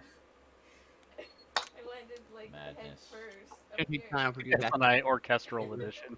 I landed on my head and my feet went in the air. I maintain hope that the things will arrive eventually. Who's going first? There you go. You had to pinch that one off there, Steph. Pinch it off. Well, let's have I might have fished it off too Garbage soon. Gamer go first. Okay. What you got? What'd you get? What is what? Apparently a bonfire. What is it? What is You're on fire? I'm sorry. Both you and Stout just went, what is it? Oh, Jesus. I got this. 2-in-1 What is remote that? controller for A Wiimote. for the That's Wii. not a Wiimote. It's Yes, it's like- a Tekken, not Tekken, and it's Not not Tekken. and it's not a Wiimote. It's a 2-in-1 remote controller. Yeah. Oh, This beautiful, beautiful square packaging. It's styling. that legit looks like that fucking fake shit that you find at like Goodwill. And you know what? And it probably is. Oh God. Yeah, so pretty much. so So yeah, actually, here's what they are. it's not even white. No, I got them in. Yeah, I got them in black. You can get them in black, white, blue, dark Unbelievable. blue, pink, Oh. White. red, and Pink. there's probably something else, but the barcode's covering it up. Oh, well, you can probably peel that off and find out what it is. And barcode color. My favorite. And barcode. Very bright blue lights on it. Nice.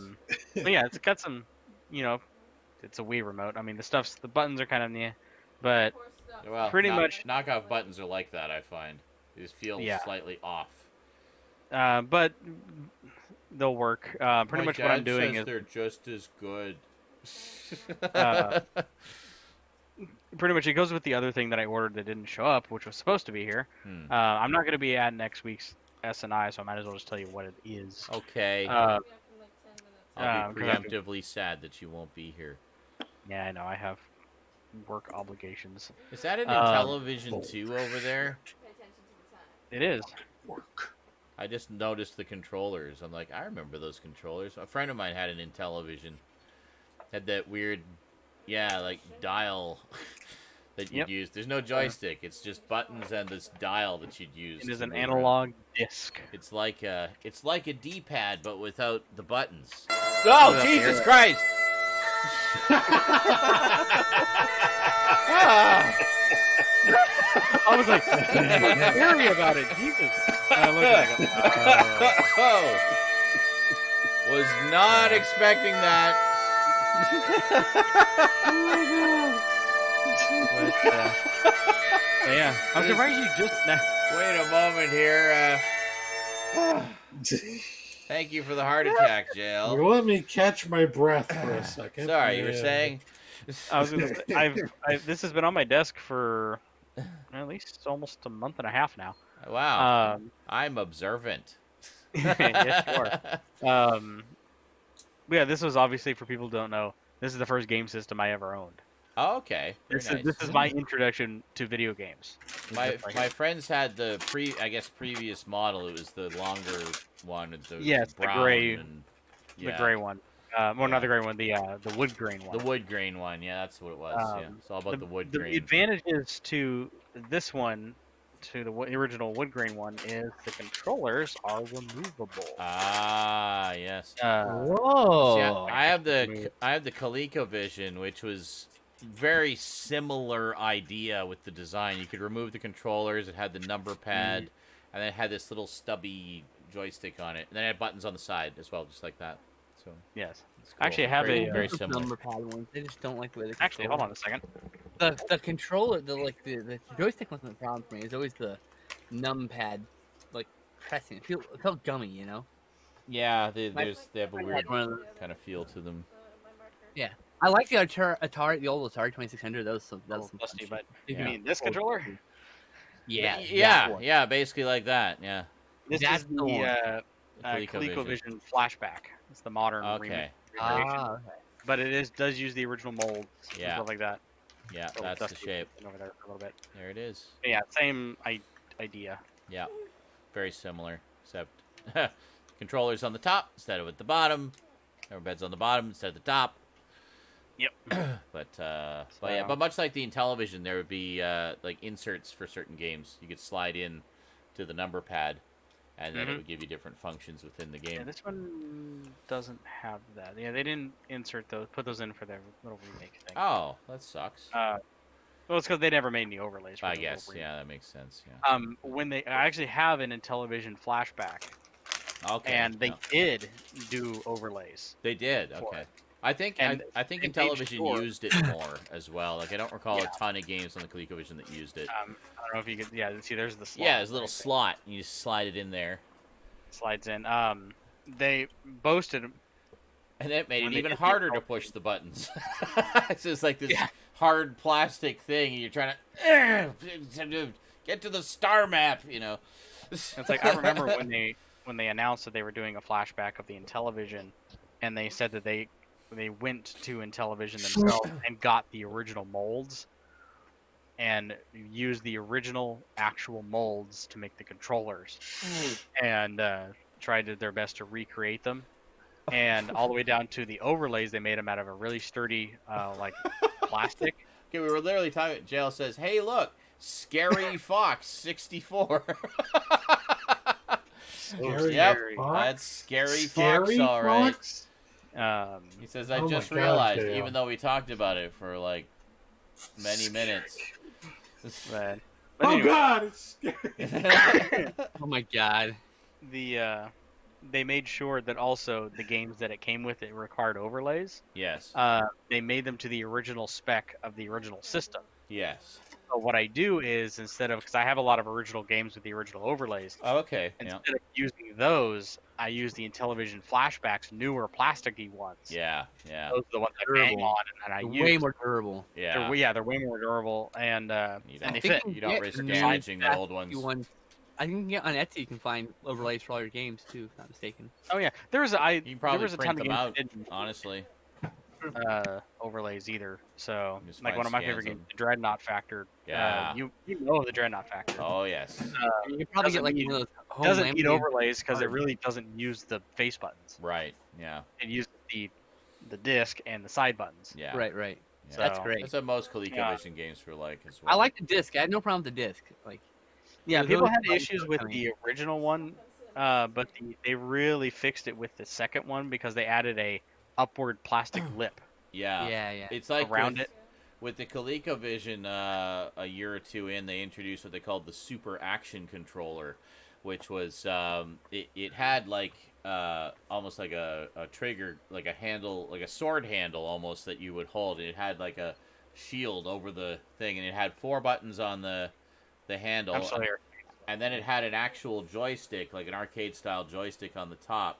Now, there were certain games you could get overlays for it, but this one, the number pad was different. So the overlay would go on, and it had little cutouts for... I love Dragonfire. That was such a great game. I have it for the Atari. It had cutouts where the buttons were. So it would tell you what each button did, like above or below the buttons, but the buttons would actually poke through the overlay, so you didn't have to worry about damaging the insert. So it was a nice little upgrade to that idea. Unfortunately, the Super Action Controller didn't really catch on with the system. They didn't make too many games specifically made for it. Yeah. There may have been a few that had overlays for both. I don't recall, but just in case you had one or the other. But it was a very nice controller. I still have those. Yeah. What do you use them for on that? Like what are the buttons for on Dragonfire? Oh, this is ooh. I mean, it tells you what the side buttons do. Well, okay. All 4 of them are jump. So it's literally just instructions. Yeah, because I remember there was Yeah. no... I mean, I played it on the Atari, which has 1 button. Right. Yeah, so it literally says player 1, player 2, start, tells you to move prints with Okay. this. Jump is all 4, then it says Yeah. easy, medium, and hard. Oh, and that's Very nice. it. So Because that was some of the games, it was like, it'll say like, you start the game, it'll say press any button 1 through 8, and it Yeah. didn't tell you what it did. Oh, yeah. Yeah. And it mostly meant difficulty. Oh, this one at incoming least Steam tells- gift from Major Matoka. All right, I'll check it in a bit there, dude. Yeah, this is one of the few examples I have where the complete box game, these are the original overlays, and this game was almost, I guess it was like never played. Yeah. because these overlays are immaculate. Yeah, that's really nice. Like, look at that. Like, there's no dents. I mean, in you that can thing. always just keep it to the side. I mean, if it's something like that, you can just keep it to the side as Yeah, a I think this reference. is just one of those games you hold it there and they just played it. Yeah, this. exactly. Yeah. Like that. So yeah, that's why. Because I have my Dungeons and Dragons Treasures of Tarman. I use the Minotaur overlay because it's the same game. But my original ones, yeah, they are beat to shit. Yeah, They I have bet. like square dents in them From pushing the button so many times. Yeah, yeah. Oh yeah. That's crazy. This is so I keep those Love safe and I use my plastic ones. I got to do a video at some point showing my old Atari and ColecoVision stuff. I've still got most of it. Yeah, there you go. The only thing I don't have anymore is the steering wheel for the ColecoVision, which came with turbo. I think I still have the game, but I don't have the steering wheel for it anymore. Got lost in a move. That's a There's bummer. a lot of the Yeah. games. One of the bigger developers for the Intellivision, which is iMagic, Mm-hmm. made a lot of these and made these gorgeous boxes. I They all have these boxes. I always called them Imagic, like Me too. imagination. You know. Yeah, It could be Imagic, but I've never actually heard the name said. So No, neither have I. But yeah, Dragonfire and Demon Attack are the two from them that I have on. I Atari 2600. have Beauty and the Beast, Dragonfire, Demon Attack, and Nova Blast. Okay, I never played the other ones, but Demon Attack and Dragonfire were honestly two of my favorite games on the Atari because they were just so good and Yeah, for me, so it much was the fun Dreadnought and Tractor, challenging.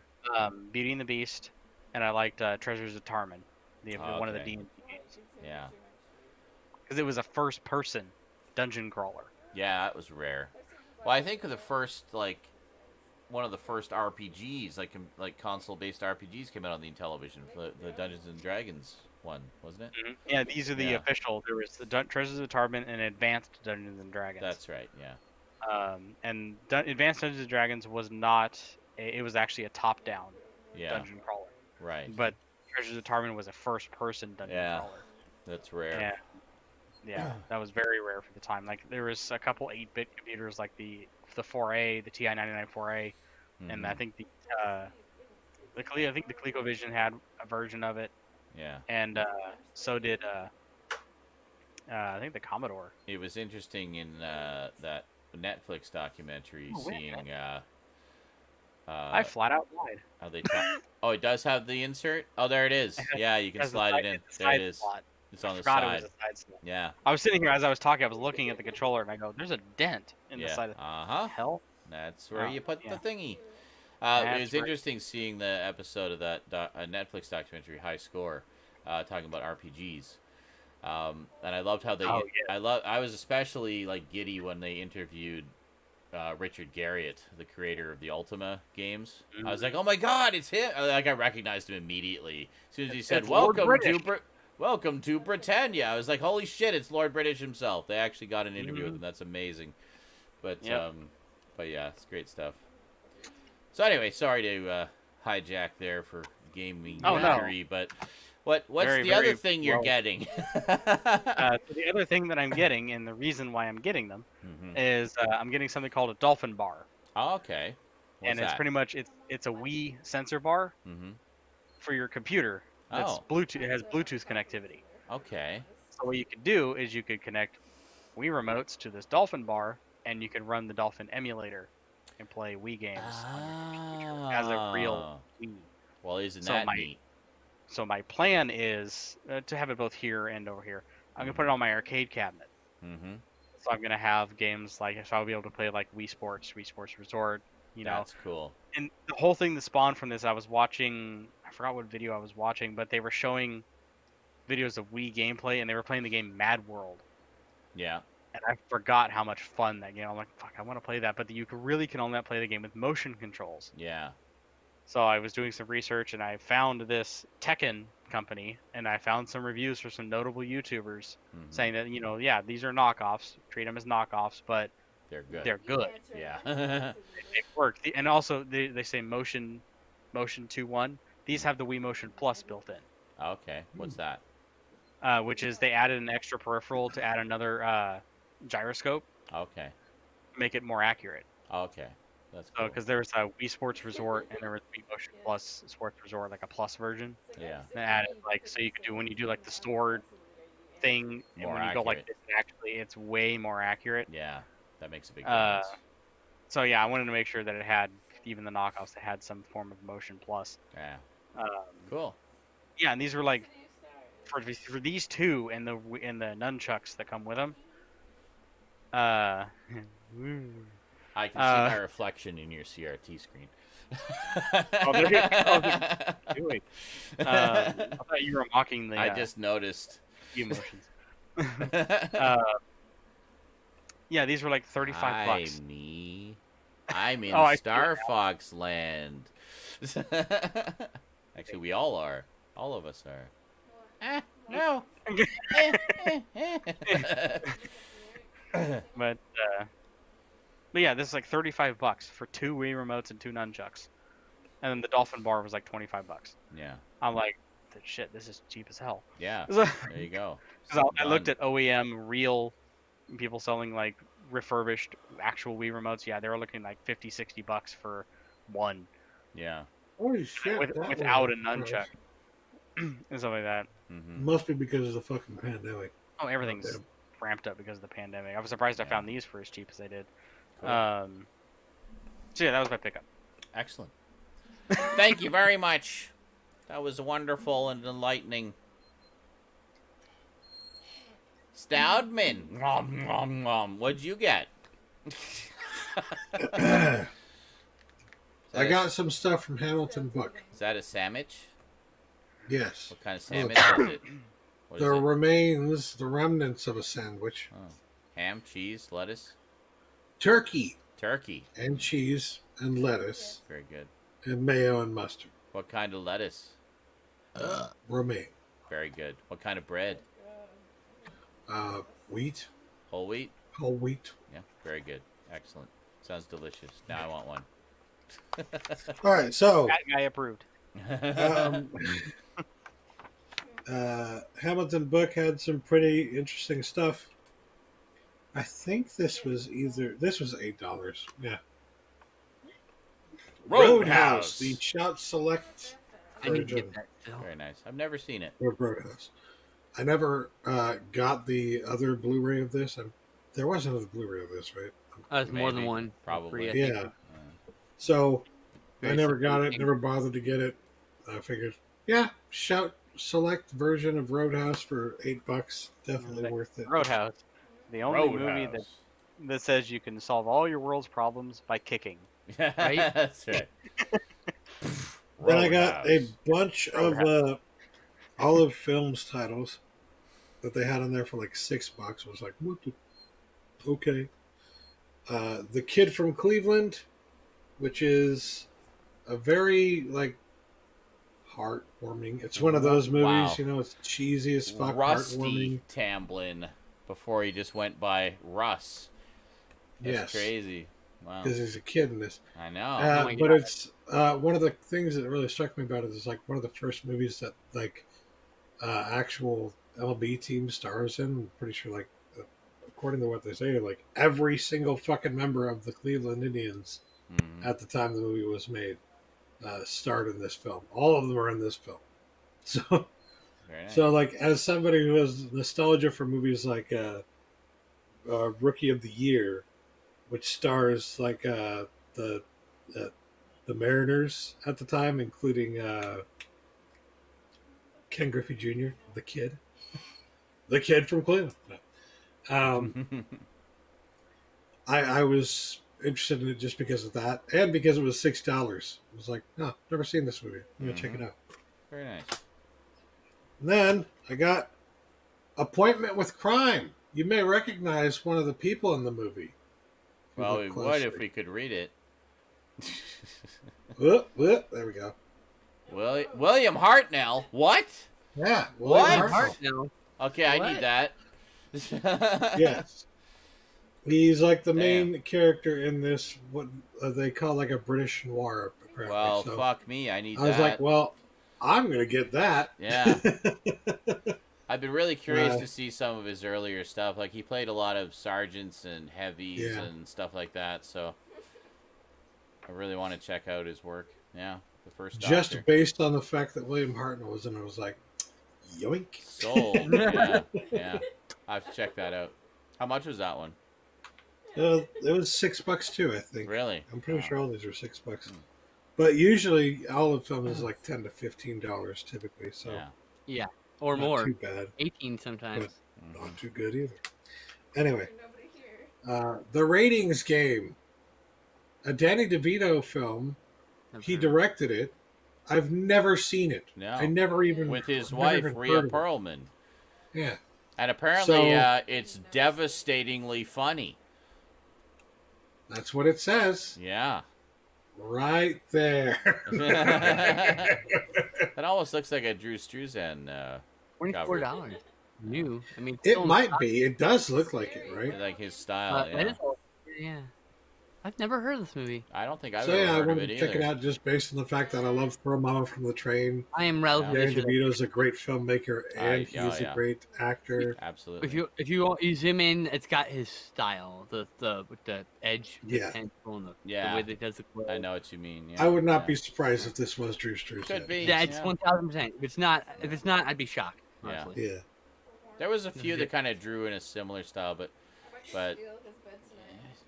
you can usually tell when it's a genuine Yeah. story. Hoodlum Empire. Really? I've never heard that one either. This one is another noir film that looked somewhat interesting. So I was like, yeah, $6. It's Is all that, of film titles, so it's usually a little bit more expensive than who's that. in anyway. that one? I'm trying to see. Joseph, directed by Joseph Kane. That's the big thing. Trying to see. Okay. Wow. The dude John on. Russell, Luther Adler, Forrest Tucker, Oh, Brian Dunleavy. I was gonna say. It looks like Oh, him on the poster Brian there. Dunleavy, yes. Yeah, Brian Dunleavy is Mira in the, Rolston, This guy Gene is Lockhart, my favorite Claire celebrity. Trevor. Yes, Brian Dunleavy plays Professor Bernard Quatermass in the first two Hammer Quatermass films. Ah, okay. Honestly, I think he was a little miscast. He doesn't quite capture the essence of the character, but whatever. Still Made good it 2 stuff. movies in though. Still Then good the last stuff. one I got Last was, one's better. for $5, Critters Attack. Yes, we can finally watch it. There you go. Yep. Oh, this is I mean, why it's on Shudder, I think, but whatever. I got that for $10 new on Amazon when it was on sale. So. I was like, that's a That's good it. price. Oh, that's it? Okay. Ow. Cool. Excellent. Staring blankly, just The correct way to end that segment. And Skinslip, what'd you get this week? Other than fatigue. All right, so comics this week. I don't generally pick up single issues, but True. I wanted to make sure this got to issue 5. This looks so good. Oh, This is called Homesick Pilot. Homesick It's about a punk Pilots. fan that goes to a haunted house. There's body horror and supernatural horror and mind-bending horror. Neat. And it's definitely a scene with room that spills blood on everyone like a fucking Stanley Kubrick movie that we all know and love. Mhm. But this, I picked the first 2 issues. Very I'm gonna nice. pick the 5 issues in the first arc. I'll probably pick that up and then decide Really- if I want to pick up Really like those trade. covers. the art. Oh, I just closed the fucking book on the page I want to show. The art is tremendous. Like, this is a great little spread later on. I don't want to show it too long. Oh, and nice. Read it. I like that. But like the colors are just there's beautiful. guy Like, not. look at this color. Oh wow. Like, yeah. sometimes it's monochromatic but like Not with useful, flashes of colors that you don't expect. Mhm. And but there's like also stuff that's like there's like this depth to like the image. I don't know. I really love the art in this series. So Yeah. good. Called Homesick Pilots. Homesick Pilots. All right. Yes. Have to check that out. Issue at some point. 3 is due out in February. Very nice. So. Next, I got finally picked up Excalibur, Curiouser, and Curiouser, which Hey, is there you 192 there. This is when I was reading. So What volume is that? Does it say on the 4. 4? Okay. Yeah, I think it's all been in order so far. Has it? Yeah, 1 through 4? Yeah, I you think. sent me your duplicate of volume 1. I know that. Yeah, so I did that. I was very grateful for it. Yeah, I know. It's like, Well, like, it yay, even one less has, I have like- to buy. It's one of the last appearances of X-Men before they joined the main team again. Nice. This is when they're in X-Force. They're starting to be called X-Men again. Oh, okay. Yeah, it's gone through And so many then changes I over got years. the second to last volume of Defenders I need. I have Ooh, Ashes nice. to Ashes, and then End of All Songs, and then there's a single fucking issue in Volume 8, 125, which is the first issue with Beast and Angel. Yeah. And that's and I'll have all of X-Men appearances in the Defenders that have been that like were ever done. Because the series Oh, ends I see. Gotcha. at the end of all things. End of All Songs is the last volume. Is The that, last issue. one? I has remember the I had final the final issue of the New Defenders. Beautiful painted cover for that, as I recall. Let's see here. It's a double issue too, It is. and I think it was also a Secret Wars 2 crossover. Yep, it was. It was. Yeah, Yeah. that's the one. I probably still have it. Actually, I'm sure I still have that one. I have only read like a small portion of it. I have that issue too. I have Yeah. a couple of other issues in this volume, Yeah. and same with the Excalibur one. So I'm finally gonna be able to read like the entire arcs. Yeah, that'd be And cool. then the final It's what I volume, wanted to check out more of for sure. Perez's Wonder Woman came in. Now I say it's the final volume. It's volume 5. Technically, there will probably be a volume 6, but it's a reprint of the War of the Gods trade paperback, Okay. which is the same content Yeah. that volume 6 will have. Gotcha. So Oh, I'm so- done collecting Wonder Woman from this era. But This is that's end of my the Wonder that's Woman. the like straight run that he did, right? Yes. Like those 1 5 to volumes. 5 War of the Gods trade paperback, and it's everything. Yep, And that's everything. I need all of those. Yep. you do. Or the omnibus, like 3 omnibuses, I think. Ah, fuck the omnibuses. I want paperbacks. All right, video games. My mom gifted me Yoshi's Crafted World. Oh, nice. Nice. Pretty fun game. Enjoying it. Yeah. It's the only one I played so far of the two games. I personally bought Wonderful 101. Now, I don't know a damn thing Nice. about this. I haven't Don't know played that it, one. but it's by the people who did Beautiful Joe 1 and 2, which I really want Okay. a Yeah. HD collection for. So I bought Right? the game in solidarity, brand new. So I want $30 fucking dollars because I know Yeah. I can get it for cheaper on Amazon, but I want the sales of this game to go up. Yeah. This is an important studio. I want their and then to know that they should do Beautiful Joe. They can start with Beautiful DLC, introduce them into this, and get them reintroduced to the world, and then Yeah. bring his own That'd be HD great, yeah. collection. Beautiful Joe would really benefit from an HD remaster too. I mean, 1000%. yeah. All right, last and definitely not least. So do I guess, big time. Oh, yeah. There you go. Bruce Lee collection. Nice. You know this has Game of Death 2, aka Tower of Death. I didn't know that. It wasn't. And that's not marketed anywhere Interesting. because Wow. it's another Wow. film that contains Bonus. the footage of Bruce Lee. There you Recycled, go. of course. But it's on one of the bonus discs. It's a whole movie. It's a high def release. It's only dubbed. It's a lot better than the release that we got in we got it in one of the I think the Dragon Lives Again set from Golden Ninja. We had a public Mhm. domain release for that one. Also Tower of Death. So, but high def from Criterion. It's not Yeah. the best print. But it's better than it's gonna look anywhere else. It's probably the best they could get. Oh yeah, 'Cause I absolutely. know they So don't- what they I don't like skimp. about this, I like and hate about the set is one, this is the booklet. It's folded in half. I fucking hate that. It's made to look like a magazine, Okay, yeah. but in the process, they actually made it low quality paper, Really? like a magazine. Like a So it's magazine. not gonna Okay. last Yeah. like the glossy archival paper. Yeah. It's still probably archival paper. or that it's just not- heavier matte paper that Exactly. like Arrow uses and stuff. It's pretty fucking cool. Not gonna lie. That's pretty awesome, yeah. I would love to have this like as a Walmart mural. Not gonna lie. Yeah, that'd be cool. That would be really nice. But yeah, supplements disc 1. 7 discs. Gender Game of Death. That's the one that has Tower of Death, aka Game of Death 2. The Big As well as Boss, the- Fist of Fury, Way of the Dragon, Enter the Dragon, Game of Death, supplements. All 5 movies. Very All nice. 6 movies, I guess. Technically, Tower of Death has them in it too. Very nice. But yeah, that's everything. That's all I got. This was been on the mail since Christmas. Well, it definitely Good. blows away the old collection that Scream Factory or Shout Factory did a few years Yeah, back. I had that too. Yeah. But How many left? now interestingly, I went to I didn't know this during the Arrow sale or the Criterion sale. What ended up happening was I missed that.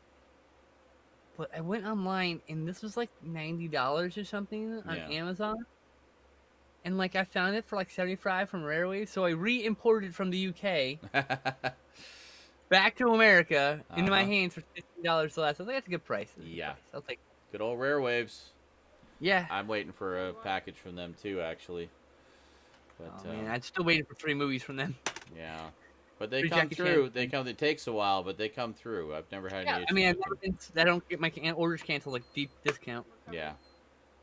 Oh, Oh I'm yeah. sorry, Yeah, my Dragon, discount. my Dragon someone. Sorry. I know the one you guys are talking. That Hammer set, right? Everybody's orders Intersanctum got was- canceled. I'm a little annoyed by that. Yeah. Yeah. Oh, it was a misprint, not honoring any of the orders. Like, okay, fine. Yeah, like you make tons of fucking money, you weird, greedy Yeah. bastards. Anyway. They I- did give me a $5 off coupon on anything I had else. some viewers saying they wanted to buy it for me because it went on sale. So I had like all the. It's like, well, I already ordered it like a week ago. Yeah. But like everybody was like, I'm gonna buy it for you. I'm gonna buy it for you. It's really cheap right now. And then everyone was like, oh, my order got canceled. Fuck. That's the checkpoint. It had So- Duncan. It has the uncut edition of Enter the Dragon, and it also has War the Wagon's gotta be the checkpoint. theatrical version and the 5-minute longer uncut version. Yes. Yes, that's another one, August. The Walt Simonson Thor run. I would love like a definitive epic collection Yes. of those. I had like the last volume of that. Great. Though, like black. They Black did Universe. omnibuses of them. It's like 3 or 4. He did that for what? Him doing Thor was like John Byrne doing Fantastic Four. It was like 10 years or 8 really years or long something. It was run. long. Yeah. Really several want the hundred Byrne issues. Fantastic Four run too. Yeah, I want both. I want that too. Yeah. And I want Burns run on Fantastic Four also. Yeah.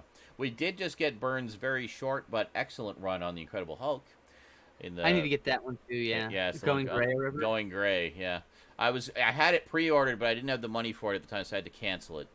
So Damn. I don't have it yet either. I want maybe to I'll get it. see if I will probably spring for it at some point in the near future, hopefully, just to not miss out on it. Yeah. Because that's a good chunk of the era that I collected back in the 80s. Like, almost all of it. So, minus a handful of issues. But, Right on. but yeah. We've got no lives left. So is that everything? Yeah, that's everything. That's all we got. Awesome. That's some good... I know there's a lot. There's some high money things there. You know, it's just. Hey, you gotta treat It was yourself. at Christmas. So I bought it. It was my Christmas. Some of my Christmas money. There you go. Yeah. So I have 2 things. One of which was basically a pre-order that I did not want to cancel, and the other was just a thing I've been wanting for a long time, and found it cheap, and decided it was high time to stop waffling on it. So first off, comic books. Speaking of the Incredible Hulk, the one I didn't want to cancel. Who will what? Judge the Hulk. Who Will Judge the Hulk? This is volume 5 of the Incredible Hulk Epic Collection. So I got 1 through 5 now. And this contains, this is from 1971, 1972. It contains Incredible Hulk 138 through 156 and Avengers number 88. Interesting to note, creative team here is Roy Thomas. We were just talking about Conan a second ago. Roy Thomas of Conan fame is the writer on almost all the stories here. And Herb Trimp is the artist. One too. Yeah.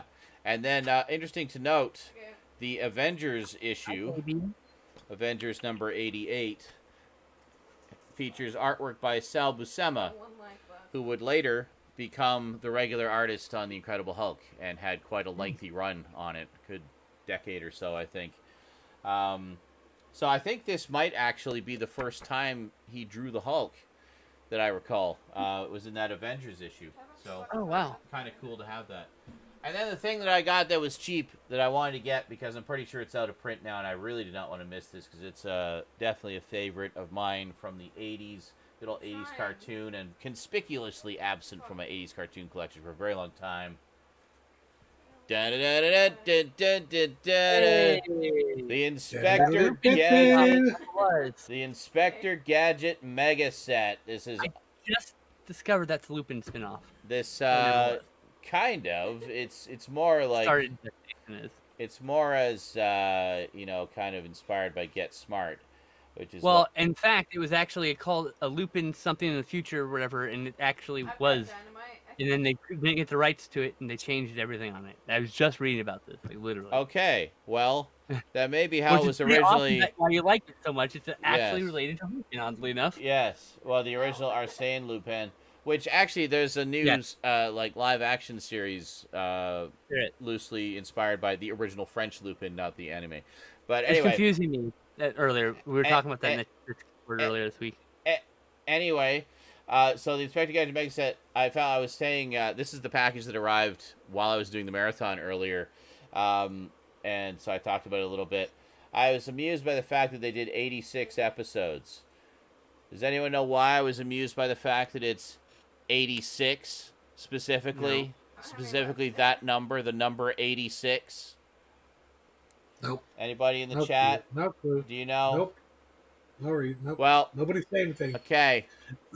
Inspector Gadget is, of course, voiced by comic legend Don Adams, and another big claim to fame of his was the show Get Smart, in which he played Secret Agent number 86. I forgot about that. So I don't know if this was by design or just a happy coincidence, but it amuses me that they stopped at 86. That's a cosmic coincidence. I think so. This also includes Inspector Gadget's Last Case, which was a 90-minute special, which I don't think actually has Don Adams in it. And earlier releases of this did not include this, but I'm guessing this was a later release, which does. Also includes the special Inspector Gadget Saves Christmas. Hey, nice. That's cool. So, I would like to get that actually. So it is literally everything. It is the whole damn works. All 86 episodes. First season was 65 episodes. Second season was 21. So there you go. So anyway, really glad to have this. This is also really early production from Geek Productions before they went on to become legends of 80s animation. That was their first big show. I think they'd done a few smaller things before then, but that was their first like really big. I mean, that was a big hit and everything. It was huge. It was huge. It basically made the studio. Like it was such a huge hit, and they were able to get further licenses and additional shows after that. Start new shows of their own, etc. Exactly, and it was great. So there you go. That's my 2 items this week. Go back over here. And I'll hide my other self.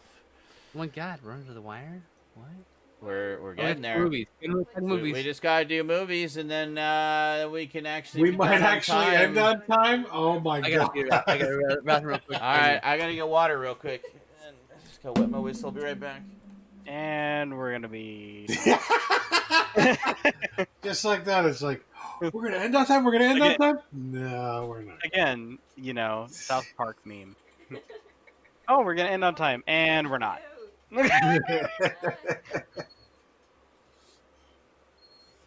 So, anyone notice that I was gone? Yes, we noticed. I had to. I personally thought you had to go poop. Yeah. And JL got the Angry Video Game Nerd set. Oh, Steam gifts. Right. Hold on. We got Steam gifts. I don't think I have Steam open. I do have Steam open. Hey, there we go. Speaking of FMV games, we have Telling Lies. Can Z tell the truth, or will he lie to his friends? Actually, 4 private lives, 1 big lie. Search through secretly recorded video conversations to discover the truth. The successor to... I was going to say, it sounds like Her Story. I think I heard about this one, actually. It's from the makers of Her Story. Very cool. Thank you very much, Major Motoko. And let me just move that over here so you can see it a little better. There we go. Thank you very much, Major Motoko. Much obliged. Some more FMV action. Have like FMV Fridays or something. I don't know. We'll figure something out. Everything's always in flux. So, Garbage Gamer, did you watch any movies this week? Nope. Okay. Cool. TV? Not really. Okay. I mean, like I said, I don't really sit down and watch just TV on like Netflix or anything. I see. And they're just slave driving you at work, so yeah. I mean, like if I had to say stuff that I watched my usual episodes of like Matlock and In the Heat of the Night because I'm fucking old. I was like, oh, hold on. There's more. I don't know. Is there more? Crazy well, I'll accept Morgan Entertainment as my friend. There we go. Listen, I don't know. I don't like the original Bugs Bunny Crazy Castle. I don't see anything Yeah, else. say it. There you go. I knew you liked it. It's not bad. It's somewhat dull. It's I was going to say, somewhat it's dull. one of those, it's not good, but it's not bad. Yeah, It's exactly. eh. You play it. And the music in it is fucking infectious. It's ridiculous. Here, let me try closing and reopening. Supposedly there's more Steam gifts. I'm just trying to What'd you see, Stab? get in there. Nothing. Hold on a sec. Oh. I did see something, but I wasn't talking about that. Oh. I think the big problem with the Bugs Bunny Crazy Castle is they made way too many of them. Yes. Wasn't it Woody Woody? It should have just stopped. Oh, here we go. Hold on a second. Sorry, hold on. Got a couple more things from Major Matoko here. Got from Umbrella, the best pharmaceutical company ever. We have Resident Evil 0. Which I've never played. Pretty cool game. I've never seen anyone play that before. Oh, and the new Resident Evil 3. Stars. Stars. You have so many games to play on stream. I will know, admit, it's ridiculous. as amazing as Resident Evil 2, the remake was, Excellent. they fucking knocked it out of the park with 3. They did Nemesis so well in that game. Thanks so much, dude. Holy shit. It's perfect. I played. It's perfect. I played a lot of the third one on PS1, and I never finished it. I got to a point where the Nemesis creature had just evolved to such a point that he was just destroying me within seconds every time. Like, I think it's run. Yes. Okay, so no, you were supposed to fight him at that point. I could not fight him. Take Looks that so good. PS1 version of Nemesis that you kept fighting, make him harder, Oh, great. and ramp that scary shit up to fucking 11. But the controls are better. Great. Everything's better. But the glitches Yeah. are more hilarious too. Mm. I've seen some pretty funny glitches with like Nemesis being stuck. That is Excellent. God, they did. Rarely does this happen that we get such justice. Yes, for... Mr. X is fucking terrifying in this new one, in the remake. Oh yeah, Resident Evil 2's Mr. X is just like so good. Mm-hmm. Excellent. Did you play the first remake? Me? Yeah, Sean? A bit of it. I played a bit of it. I really suck at the first one. I kept... well, because it's like it's just a straight up remake of the first one. Like everything is basically the same as far as like the puzzle solutions and whatnot, and what you need to do, and the camera angles and stuff. So I kept getting into spots where, because I hadn't done, this is old school gaming, folks, because I hadn't done something earlier in the game, I was fucked and could not proceed any further. So I literally had to go back. Just won't fuck up. I had to go back and restart so many freaking times. And once you know what to do, you can blow through like a lot of it fairly quickly. But not knowing what to do and just stumbling around, pushing buttons and picking objects up that you shouldn't have touched yet, and it's just all these so much bullshit. So what you're saying is, to all the old gamers out there, you got custard pie to the Yeti. Sure. What? No, I don't want to. Oh, come on. That's like the pinnacle. Come on. That's the pinnacle of the bullshit Sierra Logic radar there. Oh well, yeah. It's just like obscure solutions to things that don't make sense. But that is the thing you missed. Literally 5 minutes into the game. Yeah. It makes it unwinnable 3 hours later. Yeah, pretty much. So pick up everything. Oh, but you have limited inventory space. Christ fucking sakes. You know, the term that was always used was pick up everything that's not nailed down, and if it is nailed down, solve the nail removing puzzle. Yes. That's right. Those games. That's what that any game made from like 1982 up to like 1998. Okay, let's get moving here. Want to be done by 10. Movies. Who watched what? Go. I watched a few movies on my own. Okay, what'd you watch? What is your very short and to the point reviews of them? Flaming Star, starring Elvis Presley. I think this might be one of his only westerns that he ever did, and it has very obvious studio interference. Although there's nobody like that said that there's a studio interference. It's just like you can kind of tell, because the movie is very pro Native American and anti cowboy, pro Indian, anti cowboy. Okay, which was not very, it's for a Hollywood Western at the time, Yeah, was that's very true. not kosher. Like they always had the Cowboys and the Indians, and the Cowboys win every Yeah, single fucking the Indians time. are the bad guys. So, Yeah, pretty. to see a movie where like actually the Indians are the good guys, but then at the end they just like they randomly just find a way to shove it in there, but actually the Indians are bad guys at the end. Yeah. So it's Okay. it was actually good in a lot of parts, and there was some really good writing in it Mm-hmm. for the part that was clearly intended to be the movie. But the other parts, the studio interference parts, were bullshit. So Yeah. that's sounds like it. my. That is only Western, by the way. Oh, it is. Oh, okay. I said Yeah. one of his only westerns. He only did 3. Oh, okay. I know he Flint did, like, Star, well, it's Love more Me than Tender, and Frankie and Johnny. Click on the online. And he did pretty good in this one. Oh, and Stay Away Joe. Sorry. Click on online and So the other movie I watched was I watched 2 other movies. One was Fifth Element, The Fifth Element. Ah, Yay, that's I a just good one. wanted to rewatch that one again. I love that movie so That's a much. fun one. I like to rewatch it periodically. Rewatch Hey, it sweetie. What hasn't been said about it already? I don't need to go into detail. Pretty much. We all know it. It's great. We love it. And then the last one I watched was this documentary. I just randomly got a wild hair up my ass looking for something random to watch on Amazon. Amazon always has the weirdest fucking documentaries, by the way. This one called Jasper Mall. It was about a dying mall in the middle of Jasper, Alabama. Like, That's fascinating. never fucking even knew there was a town called Jasper, How Alabama. dare you watch this without me? Let alone that there was a documentary. It was 4:00 in the morning. I Anyway. know.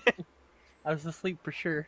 Anyways, it was very like how do I describe this? It's not like the typical documentary where they sit people down and talk to them, although they do have a few scenes where they sit people down and talk to them. It's more of a day in the life kind of a documentary where they're just following people around, and at times it genuinely feels like you're just watching something was scripted, right? And some of it may have been scripted for all I know, but a lot of it just felt like it was unscripted, but the random drama that's going on in this dying mall is just either heartbreaking, endearing, or absolutely hilarious. Uh-huh. But it's really I liked it because it was like a piece of Americana for the current times, so to speak. It's like all these stores leaving the fucking mall, the mall dying out is kind of like America right now. Everybody, the whole fucking country's fucked. Everybody's fucking poor when most people are poor, right? But on top of that, they've also got they show this cute interracial couple that's they're teens in high school, and one of the things that they did to try and boost business was they invited like a pop-up carnival to set up shop in the parking lot. I see this. And they show this couple going to the carnival, right? Mm-hmm. And the girl in the couple is talking about how like the kind of responses that she's gotten from people about like going out with a black guy. She's a white girl, he's a black guy, and there are people saying like this is against our religion and stuff like that. And I'm like, What? really? Really though? Yeah. There isn't anything in the Bible that's anti this, so just fuck off. That's But- your brain, right? Yeah, exactly. But it's just interesting because it's got that, and then another thing that happened at the carnival, I just laughed my ass off at. This one mother who worked at the hair cutting salon that eventually closed down in the mall. Like She everything brought else. her kid to the carnival, and her kid wanted to go on the carousel.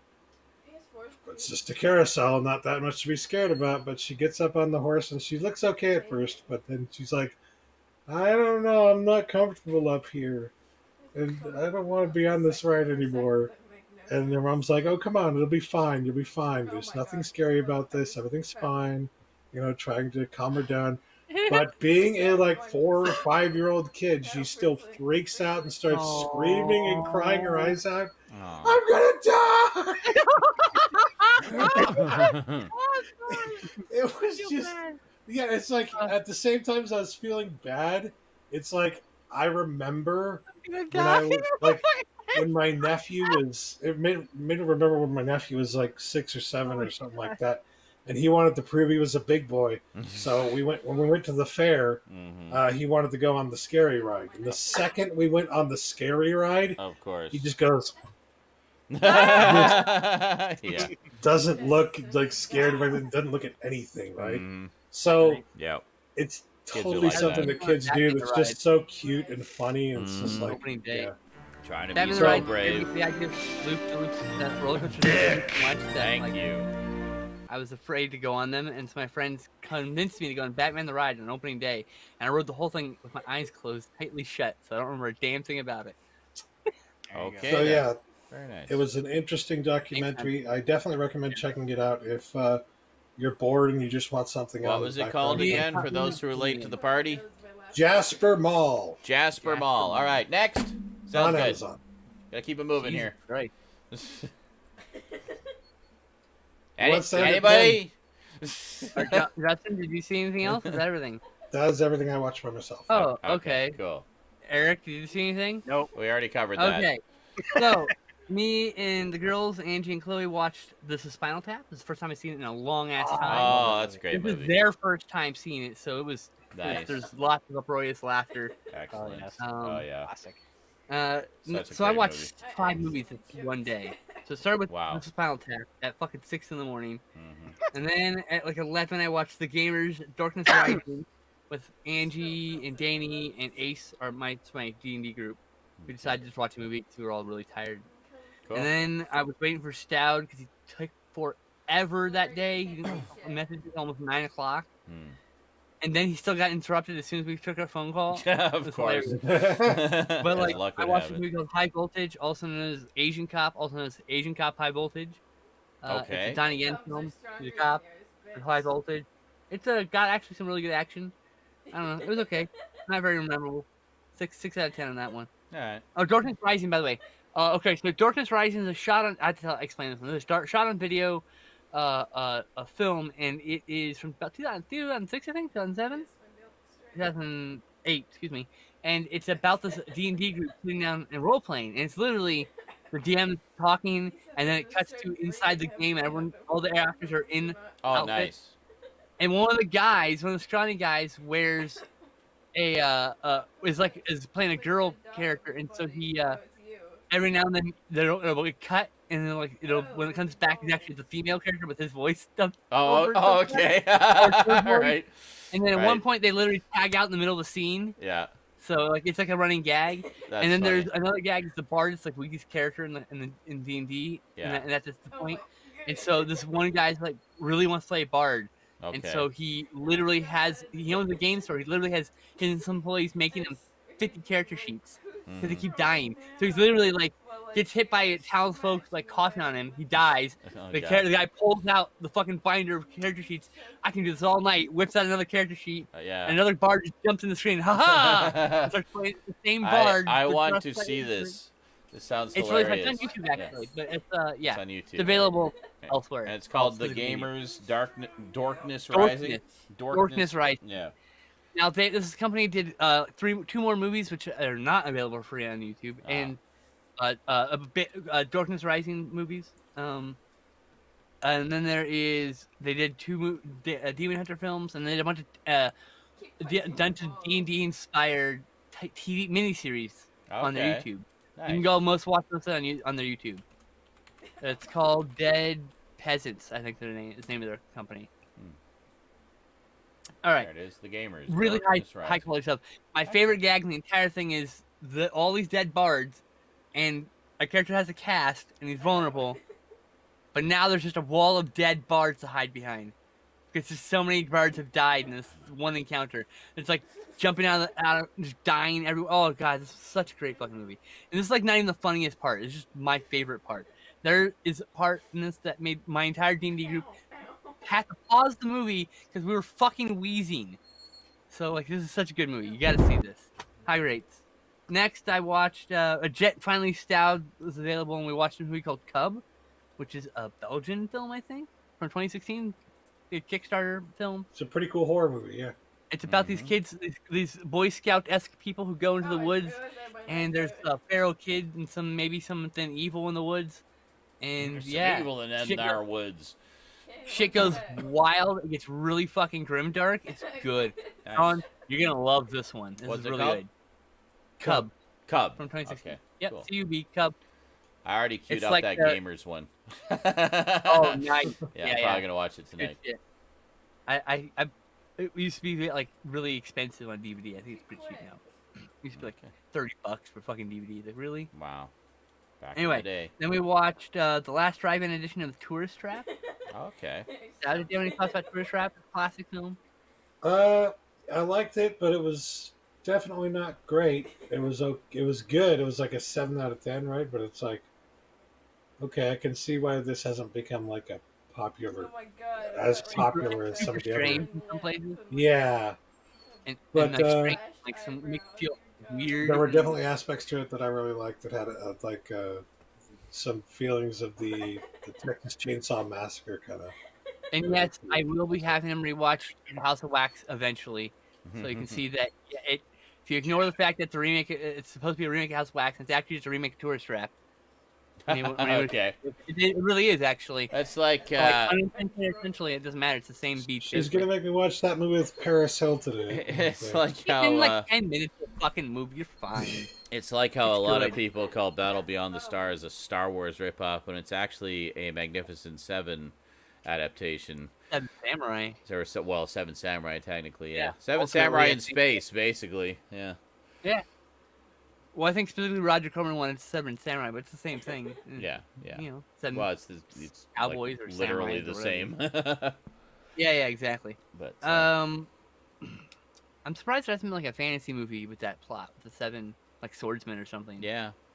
Mighty Max Yeah. kind of did it with their first season finale called the Oh, Magnificent Seven, where Yes, they went I off to remember fight that. Skullmaster. Yeah.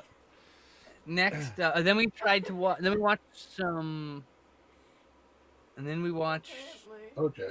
some BoJack Horseman. We're almost done. Get one more. I got like 4 more episodes, I think. I just couldn't keep my eyes open, otherwise we would have finished it. Right Then. near the end. I know it's getting really heartbreaking. I And then know, I right? watched with my friend Chloe.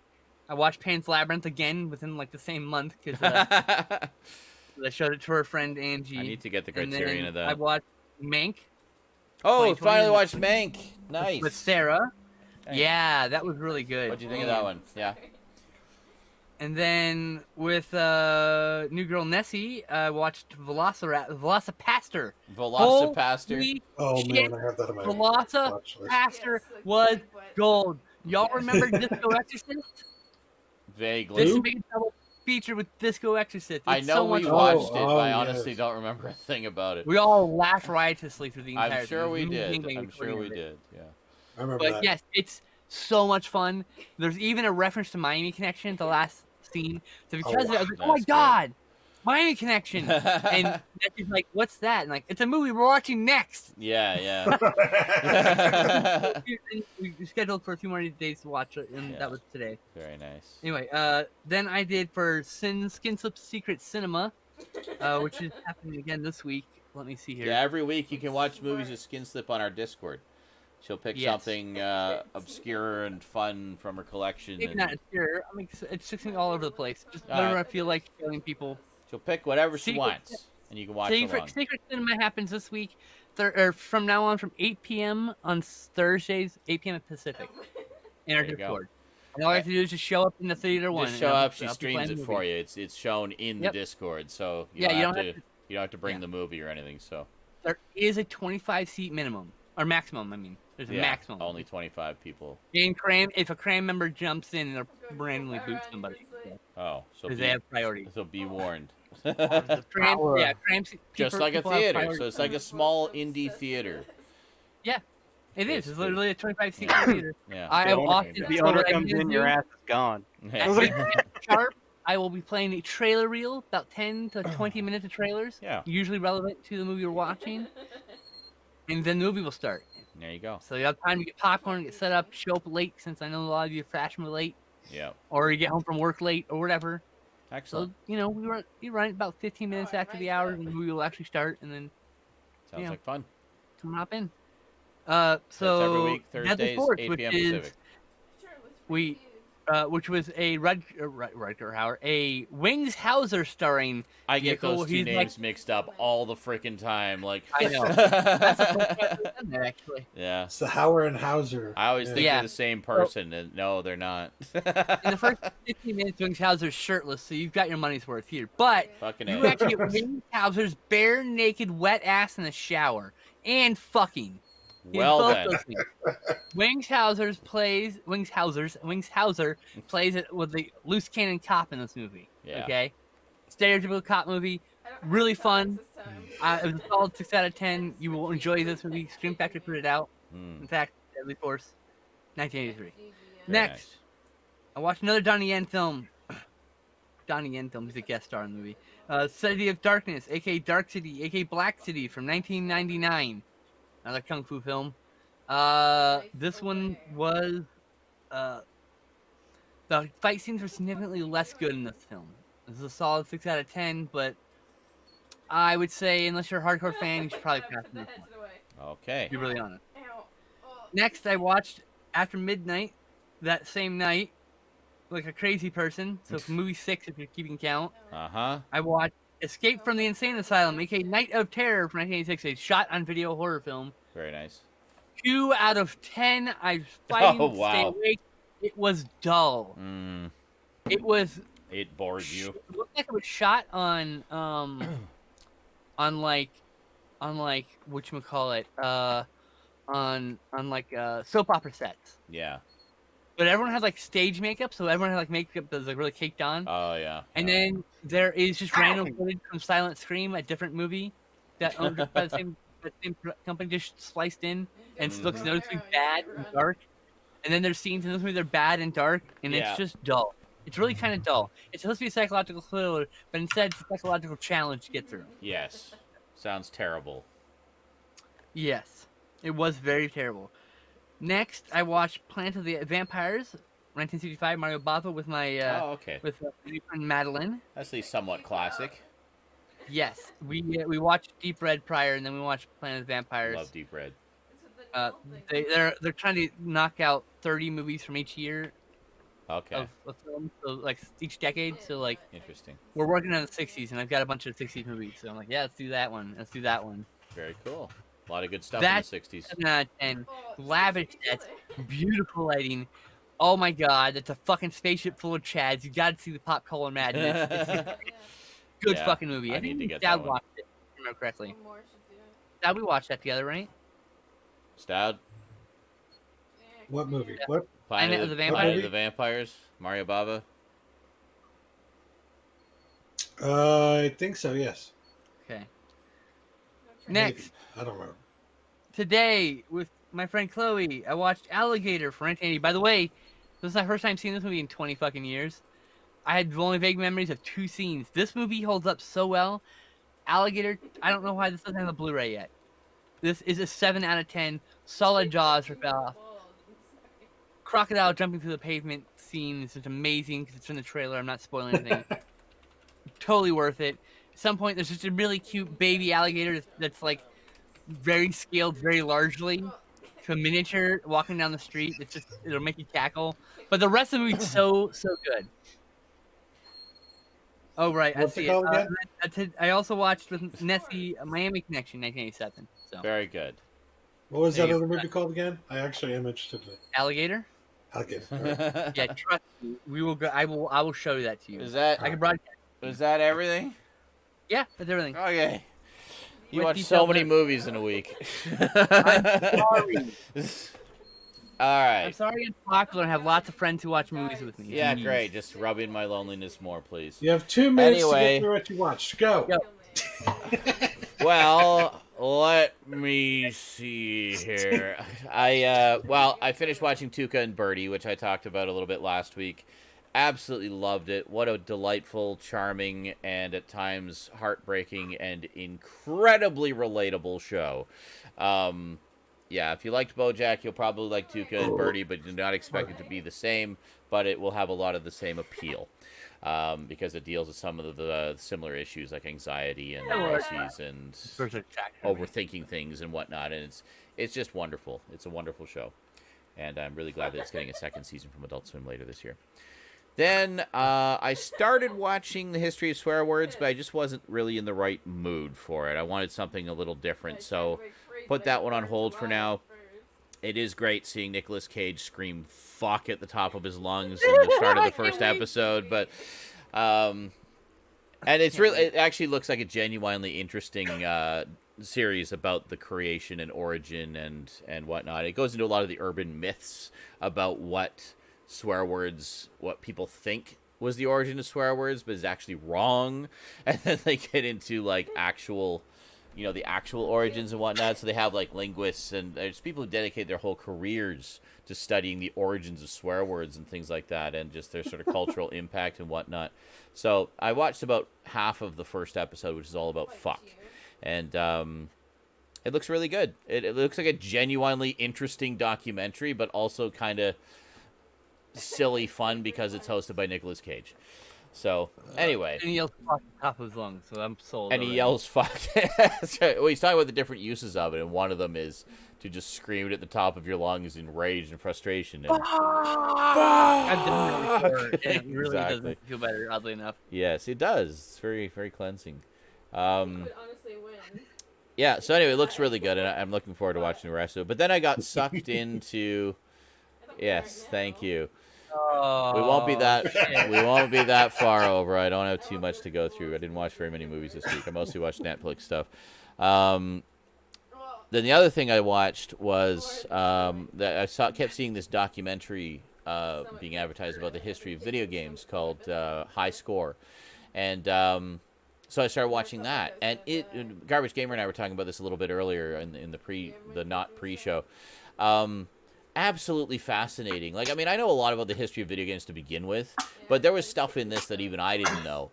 Like just obscure little stories and whatnot and asides, and it doesn't go too like deep into like the nitty gritty of the history. It kind of gives you more of the bigger picture and sort of a lot of the things that really changed the industry over the decades and were really the big impactful moments.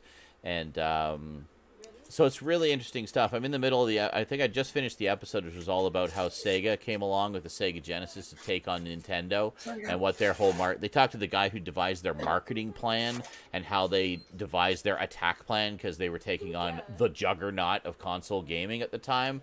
So they really wanted to have a solid plan and everything. And it was really interesting stuff. They talked to a lot of the game creators. They had like an episode that's all about the creation of RPGs and how RPGs evolved on computers and consoles and stuff. And they have a huge interview with Roberta Williams, creator of the King's Quest series and basically one of the founders of Sierra Online. And then also with Richard Garriott, Lord British himself, the creator of the Ultima series, which revolutionized RPGs on the computer as well. And so it's really amazing. That actually, huh? Also, I played Ultima Online back in the day too. Yeah, so it's really interesting hearing from these literal giants of the industry who really helped to shape it into what it is today. So I've got a couple more episodes to go on that. It's sort of starting to dip into the modern era a little bit, and really interested to see the rest of it. It's only 6 episodes, about an hour apiece, and I've been really enjoying it. It's a really good documentary. It's called High Score, and it's on Netflix. And then the one and only movie I watched this week was one that Stoudman and Skinslip actually recommended to me a while ago because they had watched it. And I think it was you, Skinslip, were telling me about this, and it just sounded really fascinating. And I immediately added it to my watch list because I knew I was going to forget it if I didn't. And I finally got around to watching it, and that was Shirkers. That's where everything else hit. Do you remember that one? Okay. No. You know this one because you recommended it to sure. me. Okay, it's about this girl in Singapore. She was a teenager who wanted to make her own feature movie. So she made her own feature I movie. told you about it, but I haven't seen it yet. I told you. Oh, you haven't seen it? Oh, okay. I thought you'd No, seen it. I've been okay. trying to get Stoudman to watch it with me for a while. Oh. And Okay. now Well, I won't yeah, say too it's not- much about it then. That's why, because I mentioned in the Cram chat the other day that I watched it, and I said, yeah, and fuck that guy who was like one of the people in it, who was, you know, in it. I won't say anything more than that. And nobody Well, great, reacted. now I know there's the guy who should go fuck himself. Nobody Great. reacted. Nobody even acknowledged anything that I had seen the movie. I'm like, what the fuck? You guys recommended this to me. I finally watched it, and you don't even react? Well, fuck you too. I'm sorry. I mean, it's just one that looked really interesting to me, like fascinating. It's just like his movie, right? So Like, basically, I love it's about movies, it's so. about this 16-year-old girl in Singapore who just loves film and sort of alternate culture and has this idea for her own feature film that she wants to make. So she has this sort of film teacher who becomes a good friend of hers, and he helps her to get it off the ground and helps her to make the movie. And then he takes the film off to be developed and is never heard from again. Oh, Takes all the film with him. And lovely. she's like, she tries to get in touch with him a few times. She gets a few obscure messages from him, and he just disappears. And takes the movie with him. And it's like, what the hell? Where's our movie?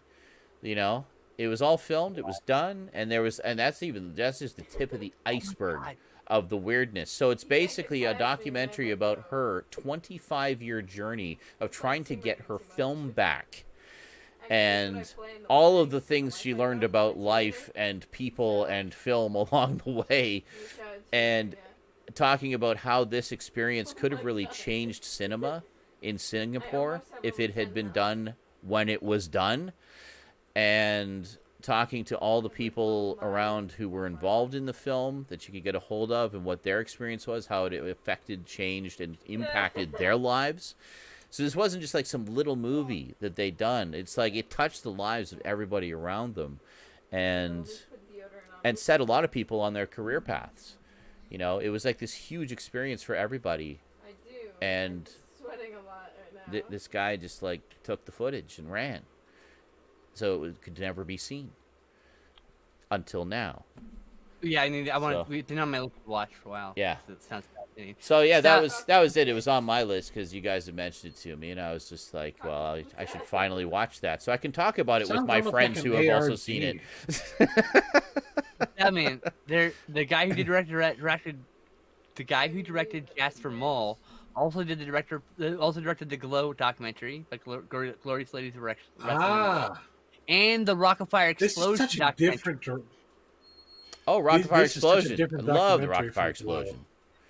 It's Yeah. nowhere I to think stream, I so have you seen can't that. see a copy I've of seen it. the Rockafire Explosion documentary you're talking about. I forgot to mention something about Jasper Mall that's pretty interesting. So I need to see Jasper Mall. The guy who is like he Creamy. runs the mall, Okay. right? So reminder, Jasper, Alabama, middle of fucking Hickville, all right? Yeah. I'm being rude here, but you know it's Alabama, it's the South, right? Alabama. So Emma. this guy not only was he formerly from Australia. First of all, came from Australia to the United States, and you can tell because he has this accent that's like half Southern English accent and half Australian English accent. It's so strange. But on top of that, he's also a Joe Exotic type person. Like Oh. I don't mean like he looks like Joe Exotic. I mean like he actually had, previous to this job, he had a fucking like a rundown zoo like what Joe Exotic had. He had tigers. Yeah. He had lions. He had that my. whole thing going on in his life. Oh my. And to be fair, he also does kind of look a little bit like Joe Exotic. Oh God. Okay.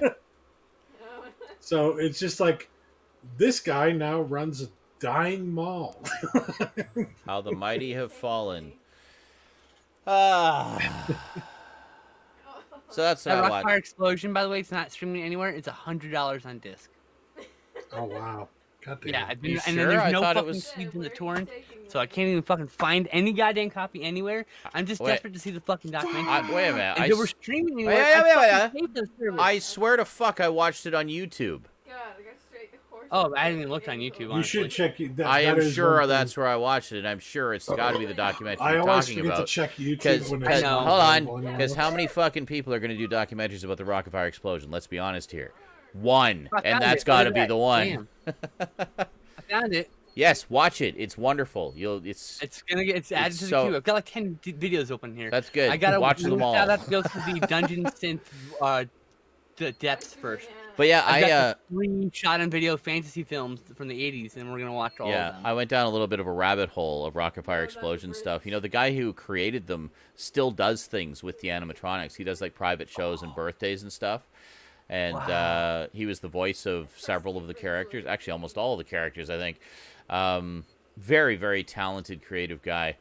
But yeah, I remember watching the documentary about it, and it was just absolutely fascinating. I was like, because I went to a Showbiz pizza place once when I was a kid with my dad. He wanted to go get a steak dinner, and I just like whined and literally cried and pleaded and begged with him to take me to Showbiz pizza place because we didn't have them in Canada, and we were passing by one in the States. We were driving somewhere, and I'm like, but they don't have them in Canada. We can have a steak anytime. Like, we Right. just go to the fucking keg. This is Showbiz pizza place. We got to go there. This is a piece of Americana, you know, and finally convinced him. So he's like, fine, we'll go. And we went, and I remember even my dad, I mean, I don't remember how the pizza was, probably about the same as Chuck E. Cheese, but the main thing about it was the show, the Rockefeller explosion show. And I remember my dad, even though he begrudgingly took me, really enjoyed the show. He said it was really well done and like far better than he was expecting. He thought it was going to be like Chuck E. Cheese, which quite frankly had shitty shows in comparison.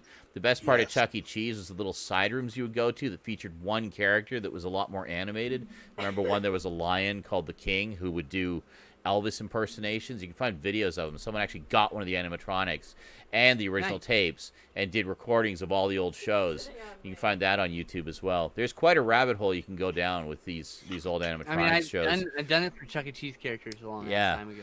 Well, I swear, after watching this documentary, you're gonna go down the Showbiz, the Rockefeller explosion sure. rabbit hole, and you're gonna have so much fun because they had one of my favorite Chuck E. Cheese characters too. Rockefeller had some of the best shows because they had like a lot of banter between the band members and stuff that the Chuck E. Cheese characters just didn't quite match.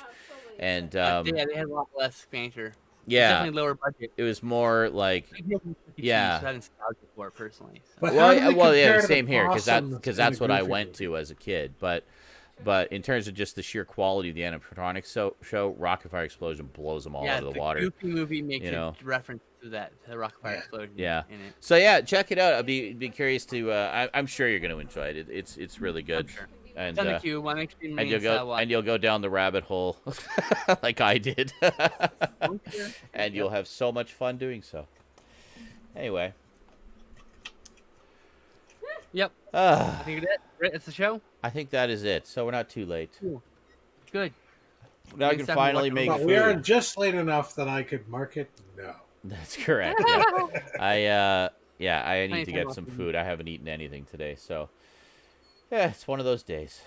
All right. Well, thanks for joining us for another Saturday Night Insanity, everybody. Hope you have yourselves a wonderful week. We'll be back here tomorrow for a whole entire extra hour and a half of Mega Marathon Madness. Hopefully, we'll get a little bit of extra time during that hour and a half. Otherwise, I'll probably go right back to bed after. Have yourselves a great day or night, everybody. Thanks for coming out. We love you all. And until next time, sayonara. 99. And Strafe. gotta find Strafe. the mute button. And